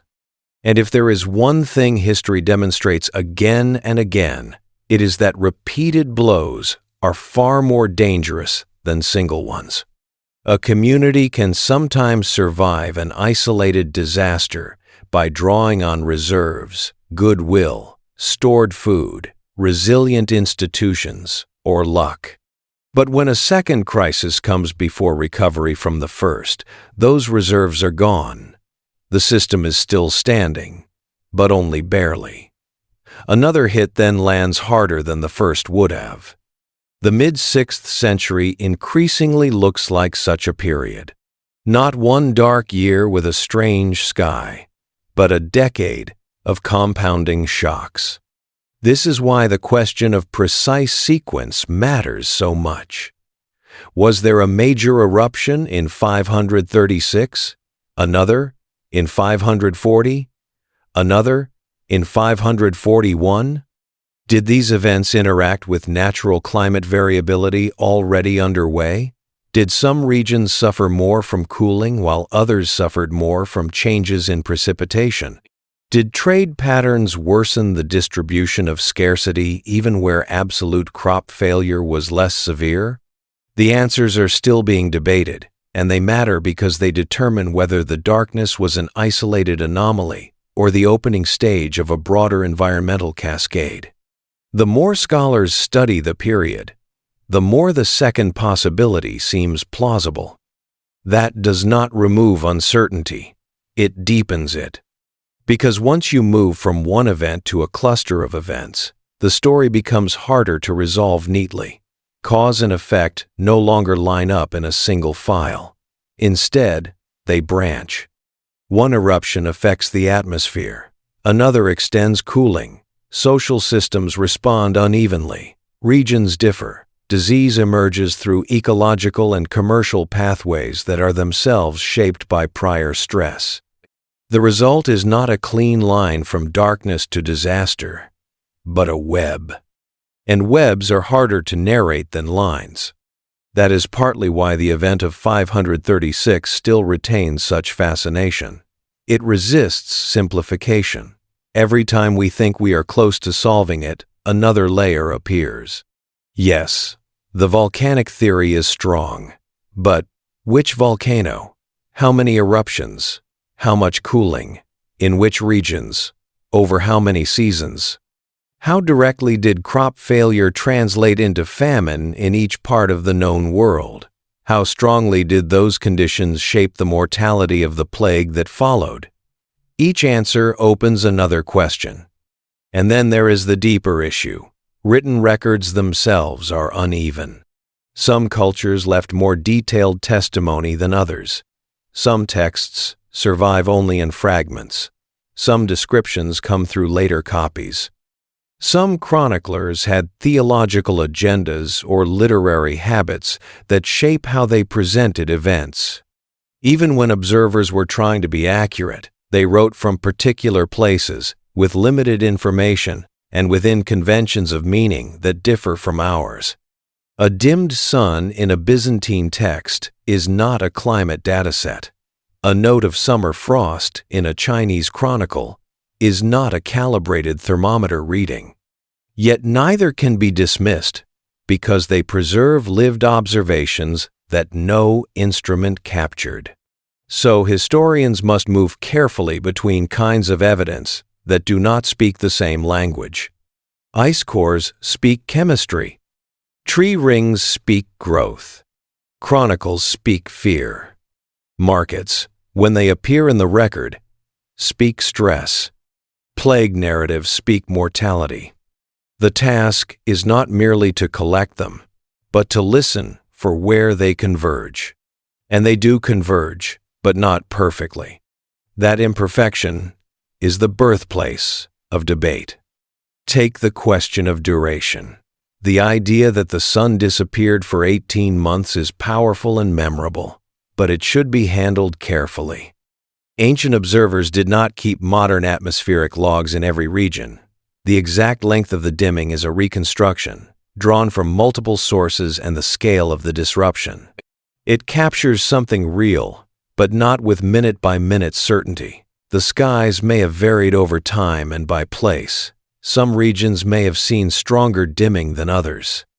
Some months may have looked worse than others. The phrase conveys persistence, not a perfectly uniform visual condition over every location. That distinction matters because alternative theories sometimes exploit the ambiguity. If the duration is uncertain, perhaps the mechanism is too. If descriptions vary, perhaps the event was multiple events. If the event was multiple events, perhaps no single theory can own it. All of that is possible to a degree. But possibility must still be ranked. And when theories are ranked by explanatory power and evidence, volcanism remains at the top. Still, the existence of alternatives is not wasted effort. It forces the strongest theory to prove itself more carefully. It keeps scholars from mistaking plausibility for certainty. It reminds us that history is reconstructed, not replayed. And perhaps most importantly, it preserves the central truth that the event of 536 is not solved in the everyday sense of the word. It is better understood than before, much better, but not closed. That openness is why even weaker theories keep returning. The comet theory, for example, often gains attention not because it is the best explanation, but because it dramatizes a larger point. Something enormous happened, and we still do not know everything about it. The cosmic possibility becomes a symbol of unfinished knowledge. It fills the emotional space left by incomplete certainty. There is a similar dynamic with the idea of a dust veil from some non-volcanic source. The atmosphere can be disturbed by different mechanisms, and once you grant that ancient witnesses were describing a real optical anomaly, imagination naturally begins testing all candidate causes. Could widespread fires have contributed? Could drought in some regions have lofted enough dust to matter? Could an unusual conjunction of multiple smaller events have produced larger atmospheric effects together than any single one would have alone? Most of these possibilities remain secondary or speculative, but together they reveal something that should not be ignored. The event may have been complex, even if the main driver was volcanic. In real history, one cause seldom arrives alone. A major eruption might provide the primary atmospheric veil. Regional fires, local weather anomalies, and ordinary climate variability could shape how that veil was experienced on the ground. A second eruption could alter an already stressed climate background. A weak harvest in one region could raise prices elsewhere. Human interpretation then magnifies the sense of abnormality. By the time later generations remember the event, what survives is not a clean physical equation, but a bundle of optics: cold, hunger, rumor, and fear. That bundle is harder to separate than we might like, and perhaps it always will be. This is one reason the line, "Nobody knows what really happened," remains so powerful. Strictly speaking, it is not fully true anymore. We do know some important things. We know the event was probably real, widespread, and severe. We know major volcanic activity occurred around the right time. We know climate was disturbed. We know human societies suffered. We know famine and plague followed close behind. That is a lot, much more than nobody knows. And yet the phrase still captures something genuine. Nobody knows exactly what happened in every detail. Nobody can point with total unanimity to one single mountain and say, beyond all possible dispute, this was the cause, and this alone explains the darkness. Nobody can recover the daily visual reality of the skies in every region. Nobody can calculate with complete precision how many lives were lost because of cooling as opposed to war, disease, taxation, displacement, or poor local governance.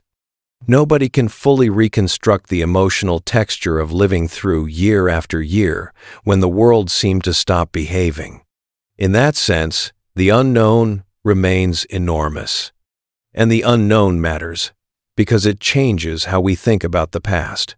A fully solved event becomes information. A partially solved event remains an invitation. It keeps historians digging, scientists drilling ice, climatologists refining models, archaeologists reevaluating settlement patterns, and writers returning to the story again and again. The darkness of 536 is not merely remembered because it was terrible. It is remembered because it still refuses to become ordinary knowledge. It still disturbs. It still withholds. It still feels as if the past is guarding part of itself. Consider how unusual that is. So many major historical events come to us framed by human action. We know which ruler made which decision, which army invaded which territory, which law was passed, which rebellion began where.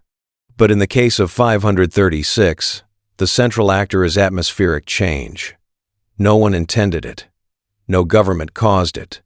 No commander chose it. The key event sits outside politics and yet penetrates politics everywhere. It is impersonal but intimate in effect, global but felt most painfully at the level of household survival. That combination gives the mystery its peculiar force. It feels both larger than humanity and devastatingly close to human life. And because the cause is natural rather than intentional, the search for explanation becomes even more urgent. People are often better at coping with enemies than with systems. An enemy can be named, resisted, defeated, blamed. An atmospheric veil cannot. It can only be studied after the fact, through fragments. That is perhaps why later generations keep testing new theories.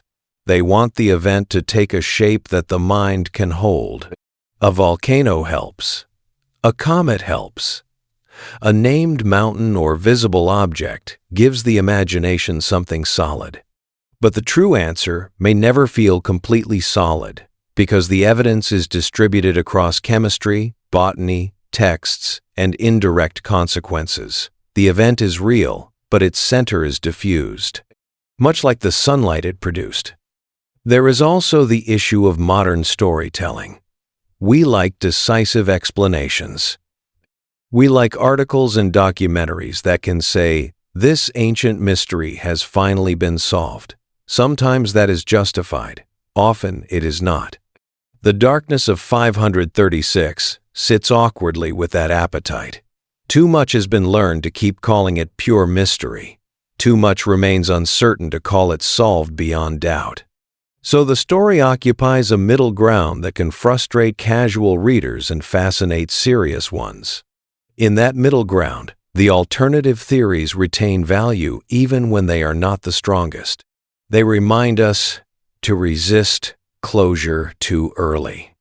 They remind us that historical science works through revision. They remind us that nature does not owe us simple narratives. And they remind us that the people who lived under that dimmed sun knew even less than we do, which must have made the experience feel far more terrifying. Imagine being there with no volcano theory, no comet theory, no chemistry, no atmospheric model. Only the sky. Only the fields. Only the strange persistence of weak light. Only the realization that months have passed and the old world has not returned. Then the crops fail. Then hunger spreads. Then plague arrives. Would you care whether the cause was sulfur aerosols or cosmic dust? Perhaps eventually, but first you would care about survival. That is the human anchor of the whole debate. Behind every theory lies the same reality. The event damaged lives on a massive scale. The arguments matter because they help us understand how and why, but the suffering does not depend on which explanation wins. A volcanic veil still starves. A cosmic dust cloud still cools. A cluster of eruptions still destabilizes. What matters most is that the sky changed enough to unsettle civilizations. And civilizations do not forget that easily. By now, after moving through the evidence and alternatives, the shape of the mystery becomes clearer. The volcano theory is the leading framework because it best matches the environmental and written record. The comet and impact ideas remain intriguing but poorly supported compared with volcanic evidence. The multiple eruption model may explain the prolonged and repeated nature of the suffering better than a single event does.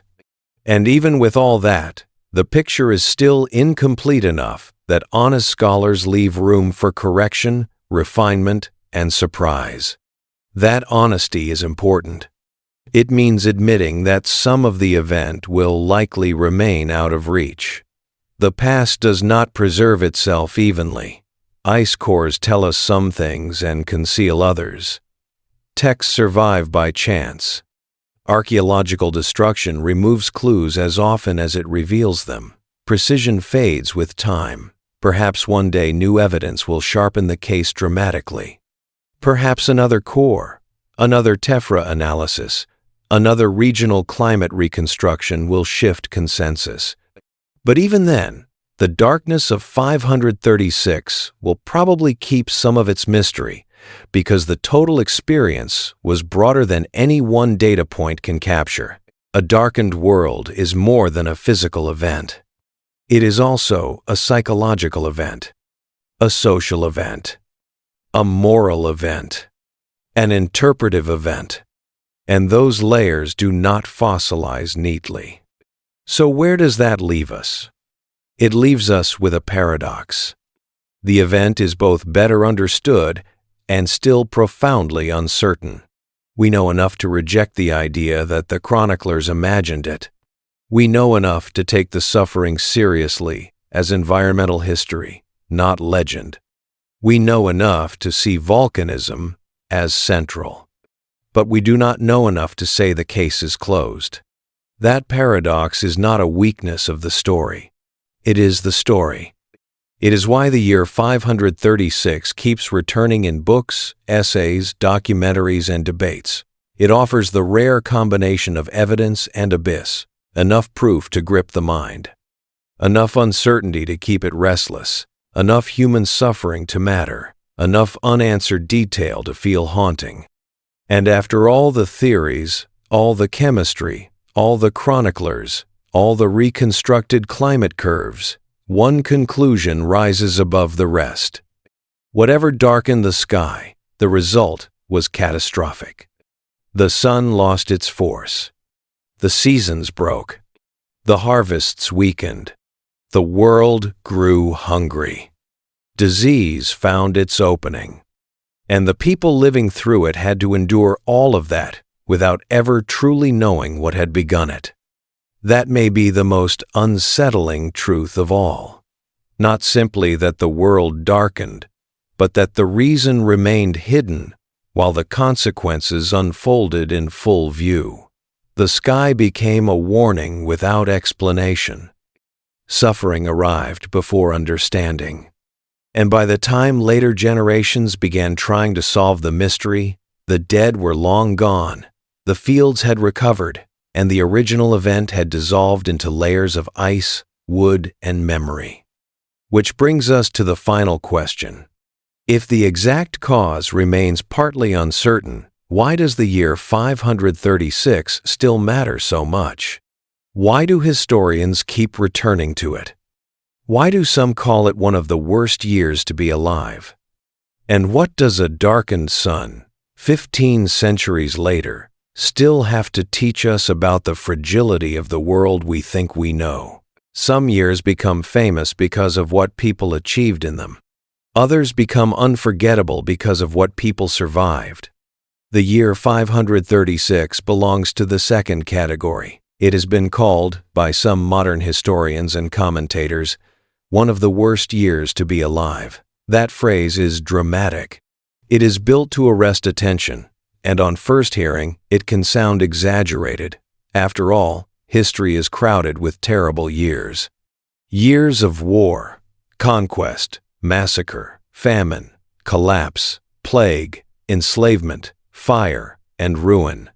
Human beings have lived through horrors in every century. So why single out this one? Because 536 was not terrible in only one way. It was terrible in layers. The sky darkened. The seasons turned strange. Harvests failed. Hunger spread. Then plague arrived. And underneath all of it was something even more destabilizing than suffering itself: uncertainty. The people living through it did not know what had happened, how long it would last, or what would come next. That is what makes this year stand apart. It was not merely a year of destruction. It was a year in which the ordinary logic of the world seemed to stop working. That kind of crisis leaves a different scar. If an army invades, at least the threat has a face. If a ruler tyrannizes, the source of danger can be named. If a city burns, the fire can be seen. But when the sun itself loses strength, and nothing in the heavens seems reliable anymore, fear enters at a deeper level. It is no longer just a political or military problem. It becomes a problem of reality itself. The world no longer behaves as it should. And human beings are not built to feel calm under a broken sky. That is why the memory of 536 has endured so powerfully. Even though the people who lived through it lacked modern science, they knew that something fundamental had shifted. They knew the light was wrong. They knew the warmth had faded. They knew the land was giving less. And as one blow followed another, the age itself began to feel cursed. Yet calling it the worst year to be alive is not only about emotional intensity, it is also about structure. 536 sits near the opening of a chain reaction. It is the beginning of an era in which multiple forms of crisis intersected and reinforced each other. The darkened sun was not the only disaster, but it may have been the threshold. It was the moment when the age stopped feeling stable and started feeling vulnerable to everything. That matters because civilizations do not collapse only when armies break their walls. They also weaken when the conditions that make ordinary life possible begin to fail in sequence: light, heat, harvest. Nutrition, health, labor, revenue, trust. These are not dramatic in themselves. Most of the time, people barely think about them, but they are the quiet architecture of survival. When they begin to fail together, history changes.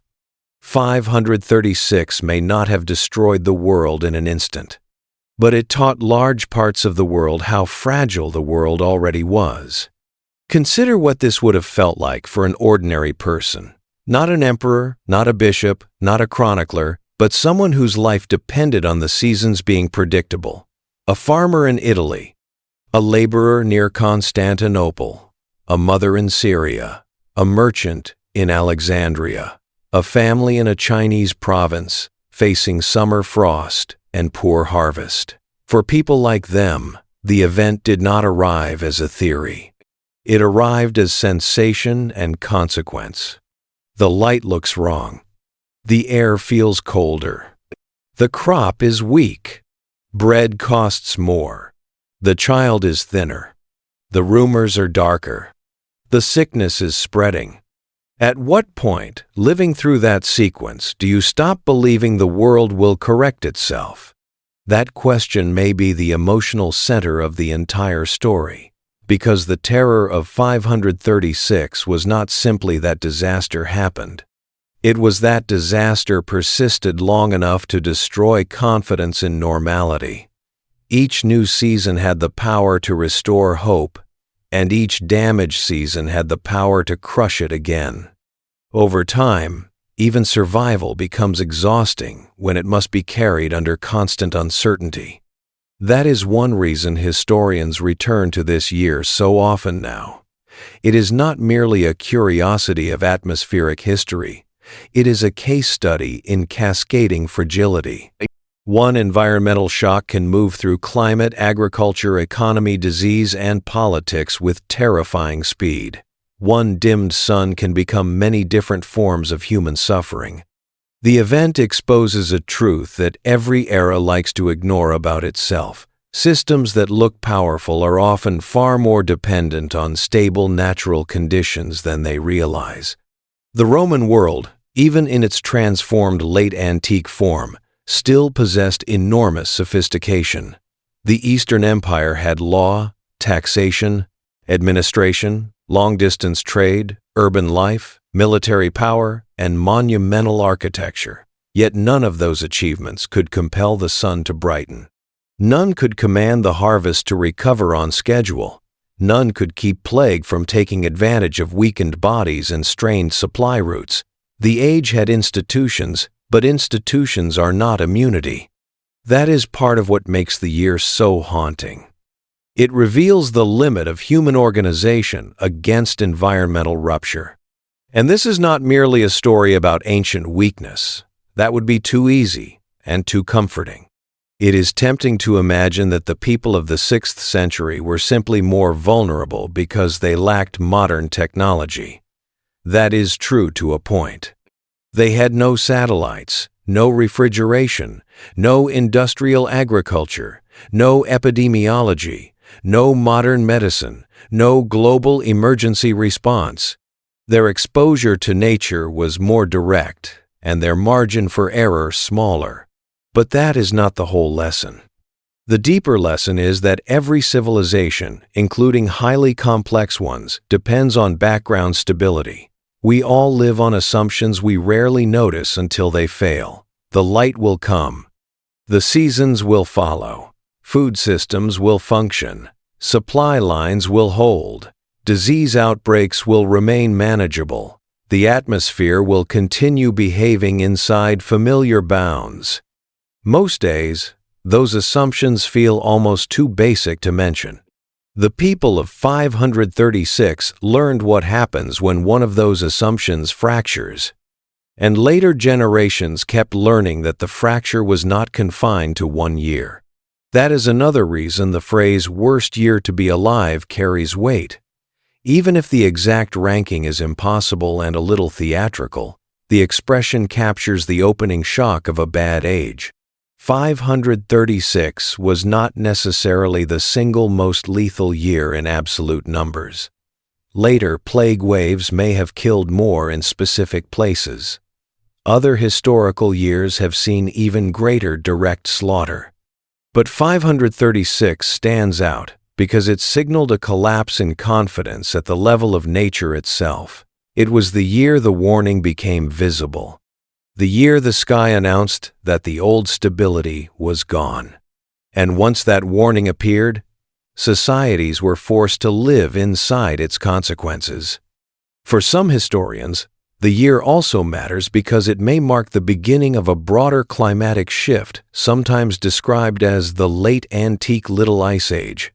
The term should be used carefully, because it can suggest more certainty and uniformity than the evidence always supports. But whether or not one embraces the label in full, the underlying point remains important. The mid-6th century appears to have introduced a period of cooler, more unstable conditions in parts of the northern hemisphere. If that is right, then the darkness was not just a spectacular anomaly. It was the opening of a colder chapter in which societies already under pressure had even less room to recover. This widens the significance of the story. We are no longer speaking only about one eerie year. We are speaking about a threshold moment, a point where environmental change and human vulnerability began interacting in ways that would shape the decades that followed. The failed harvests mattered. The plague mattered. Political strain mattered. But the larger meaning lies in how they overlapped.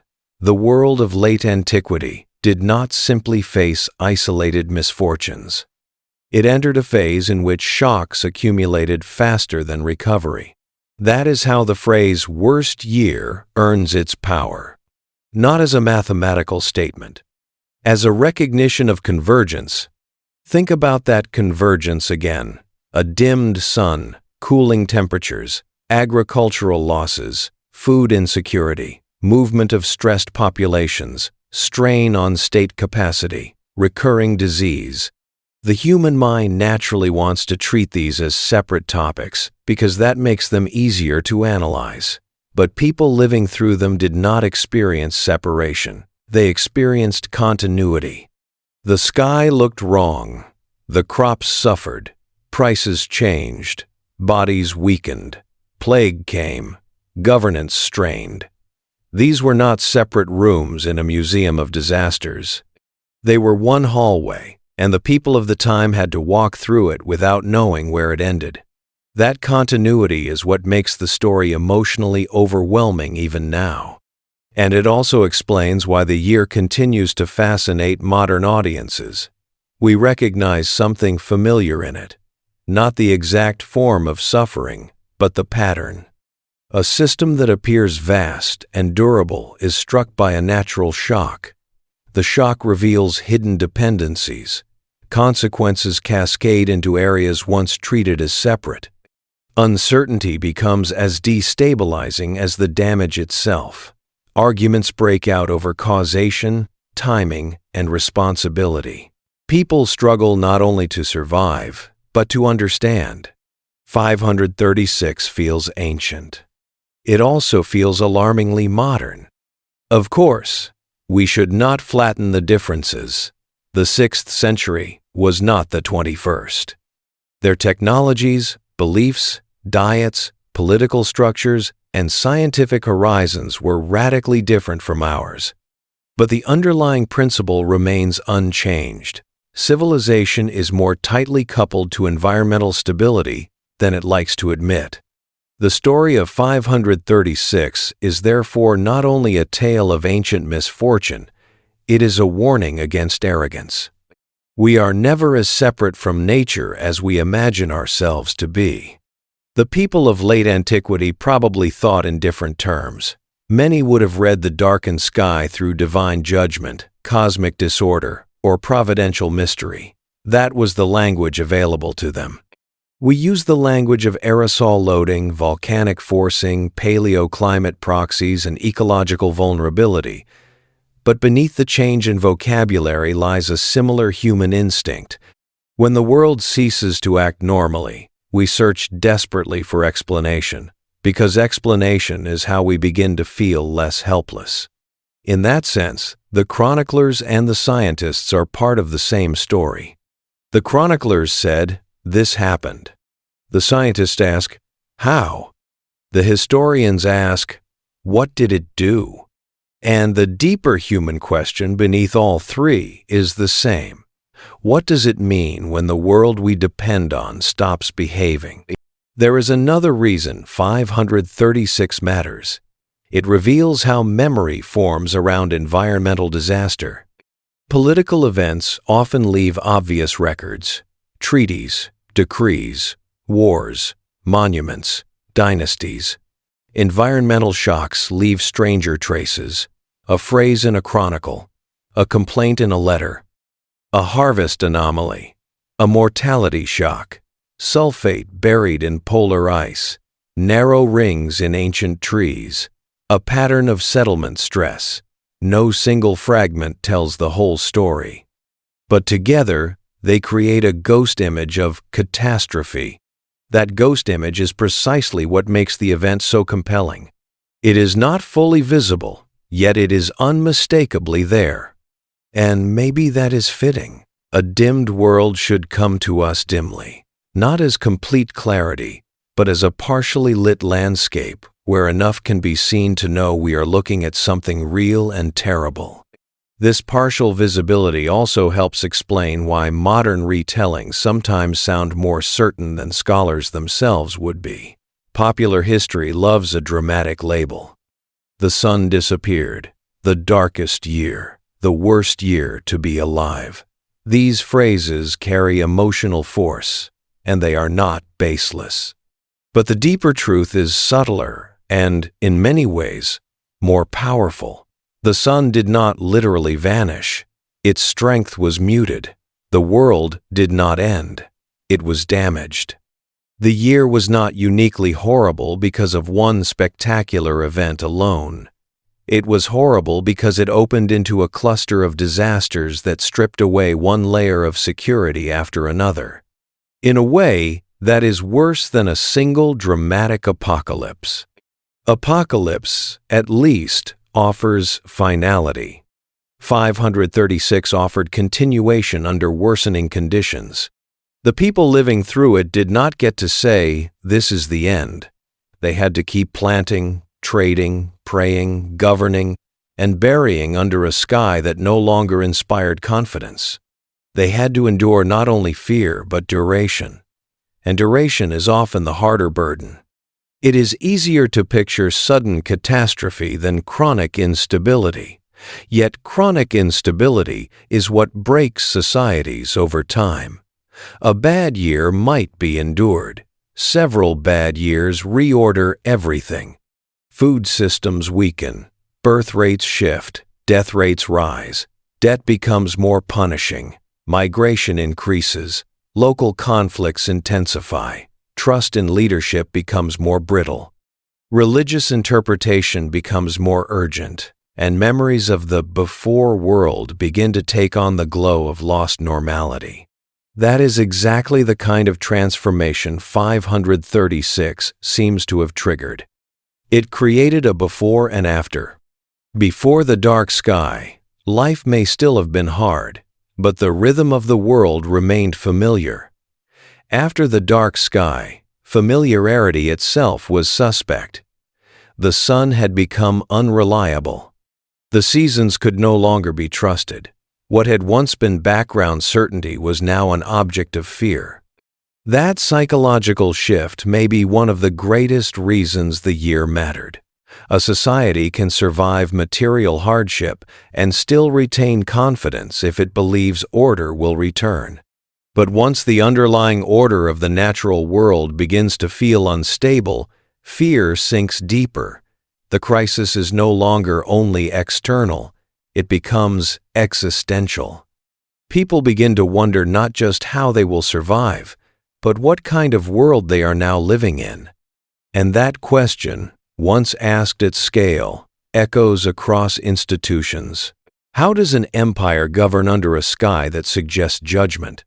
How does a peasant plant with confidence after seasons have betrayed memory? How does a merchant trust the routes and prices that once made sense?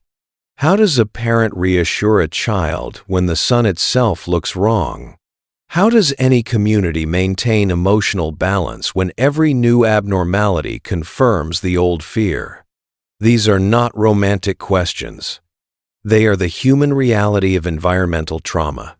And they help explain why later generations have looked back at the year with such dark fascination.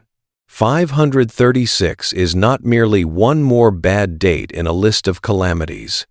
It is a mirror held up to the dependency of human life on ordinary natural stability. It reminds us that our greatest vulnerability may not lie only in dramatic enemies, but in quiet background conditions we mistake for permanent. There is also something humbling in how long it took humanity to begin understanding the event properly. The people who lived through it could only describe effects. Later generations preserved fragments. Only in recent decades have historians, climatologists, volcanologists, and archaeologists begun weaving the evidence together into something like a coherent explanation. Even now, uncertainties remain. That means the truth of the event was present all along, but inaccessible. It had to wait in the ice, in the trees, in the chemistry of microscopic particles, until a far distant age could ask the right questions. That image is extraordinary. A catastrophe so large that millions suffered it. A cause so obscure that only 15 centuries later did its outline become visible. This gives the year a strange dual identity. It is both intimate and remote. Intimate because its consequences were bodily: hunger, fear, sickness, death. Remote because its explanation belongs to geologic and atmospheric systems operating far beyond any individual's control. The story moves from the sky to the kitchen, from volcanic sulfate to a mother thinning bread, from polar ice to a grave in Constantinople. That scale shifting is part of what makes the event unforgettable. It links the largest forces on Earth to the smallest units of human survival. And that, in the end, may be the deepest reason people call 536 one of the worst years to be alive.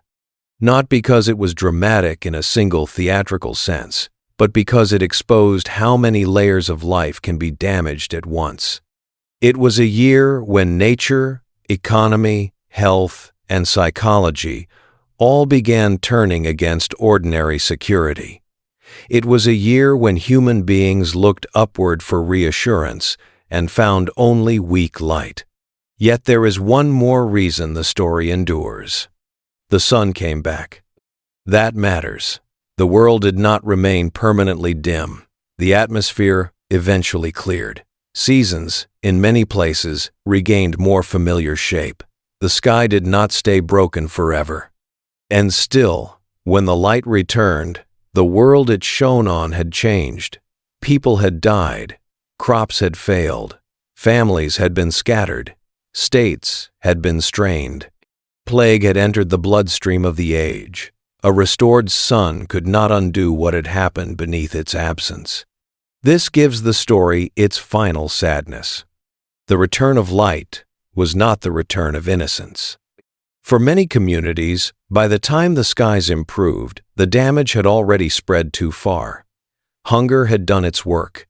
Disease had found its opening. The memory of uncertainty had settled into the culture of the age. The sun returned, yes, but it returned to a world that now knew it could be dimmed. And once humanity learns that, it cannot unlearn it. Perhaps that is why the event still grips us.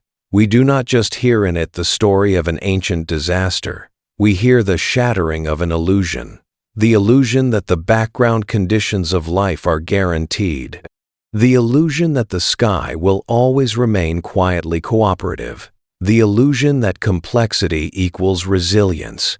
The illusion that catastrophe must announce itself in obvious ways before it changes history. 536 destroys those illusions one by one. It shows that the most important disruptions may begin not with armies or speeches, but with altered light. It shows that a weakened season can become a weakened society. It shows that the boundary between environmental event and historical transformation is thinner than it appears.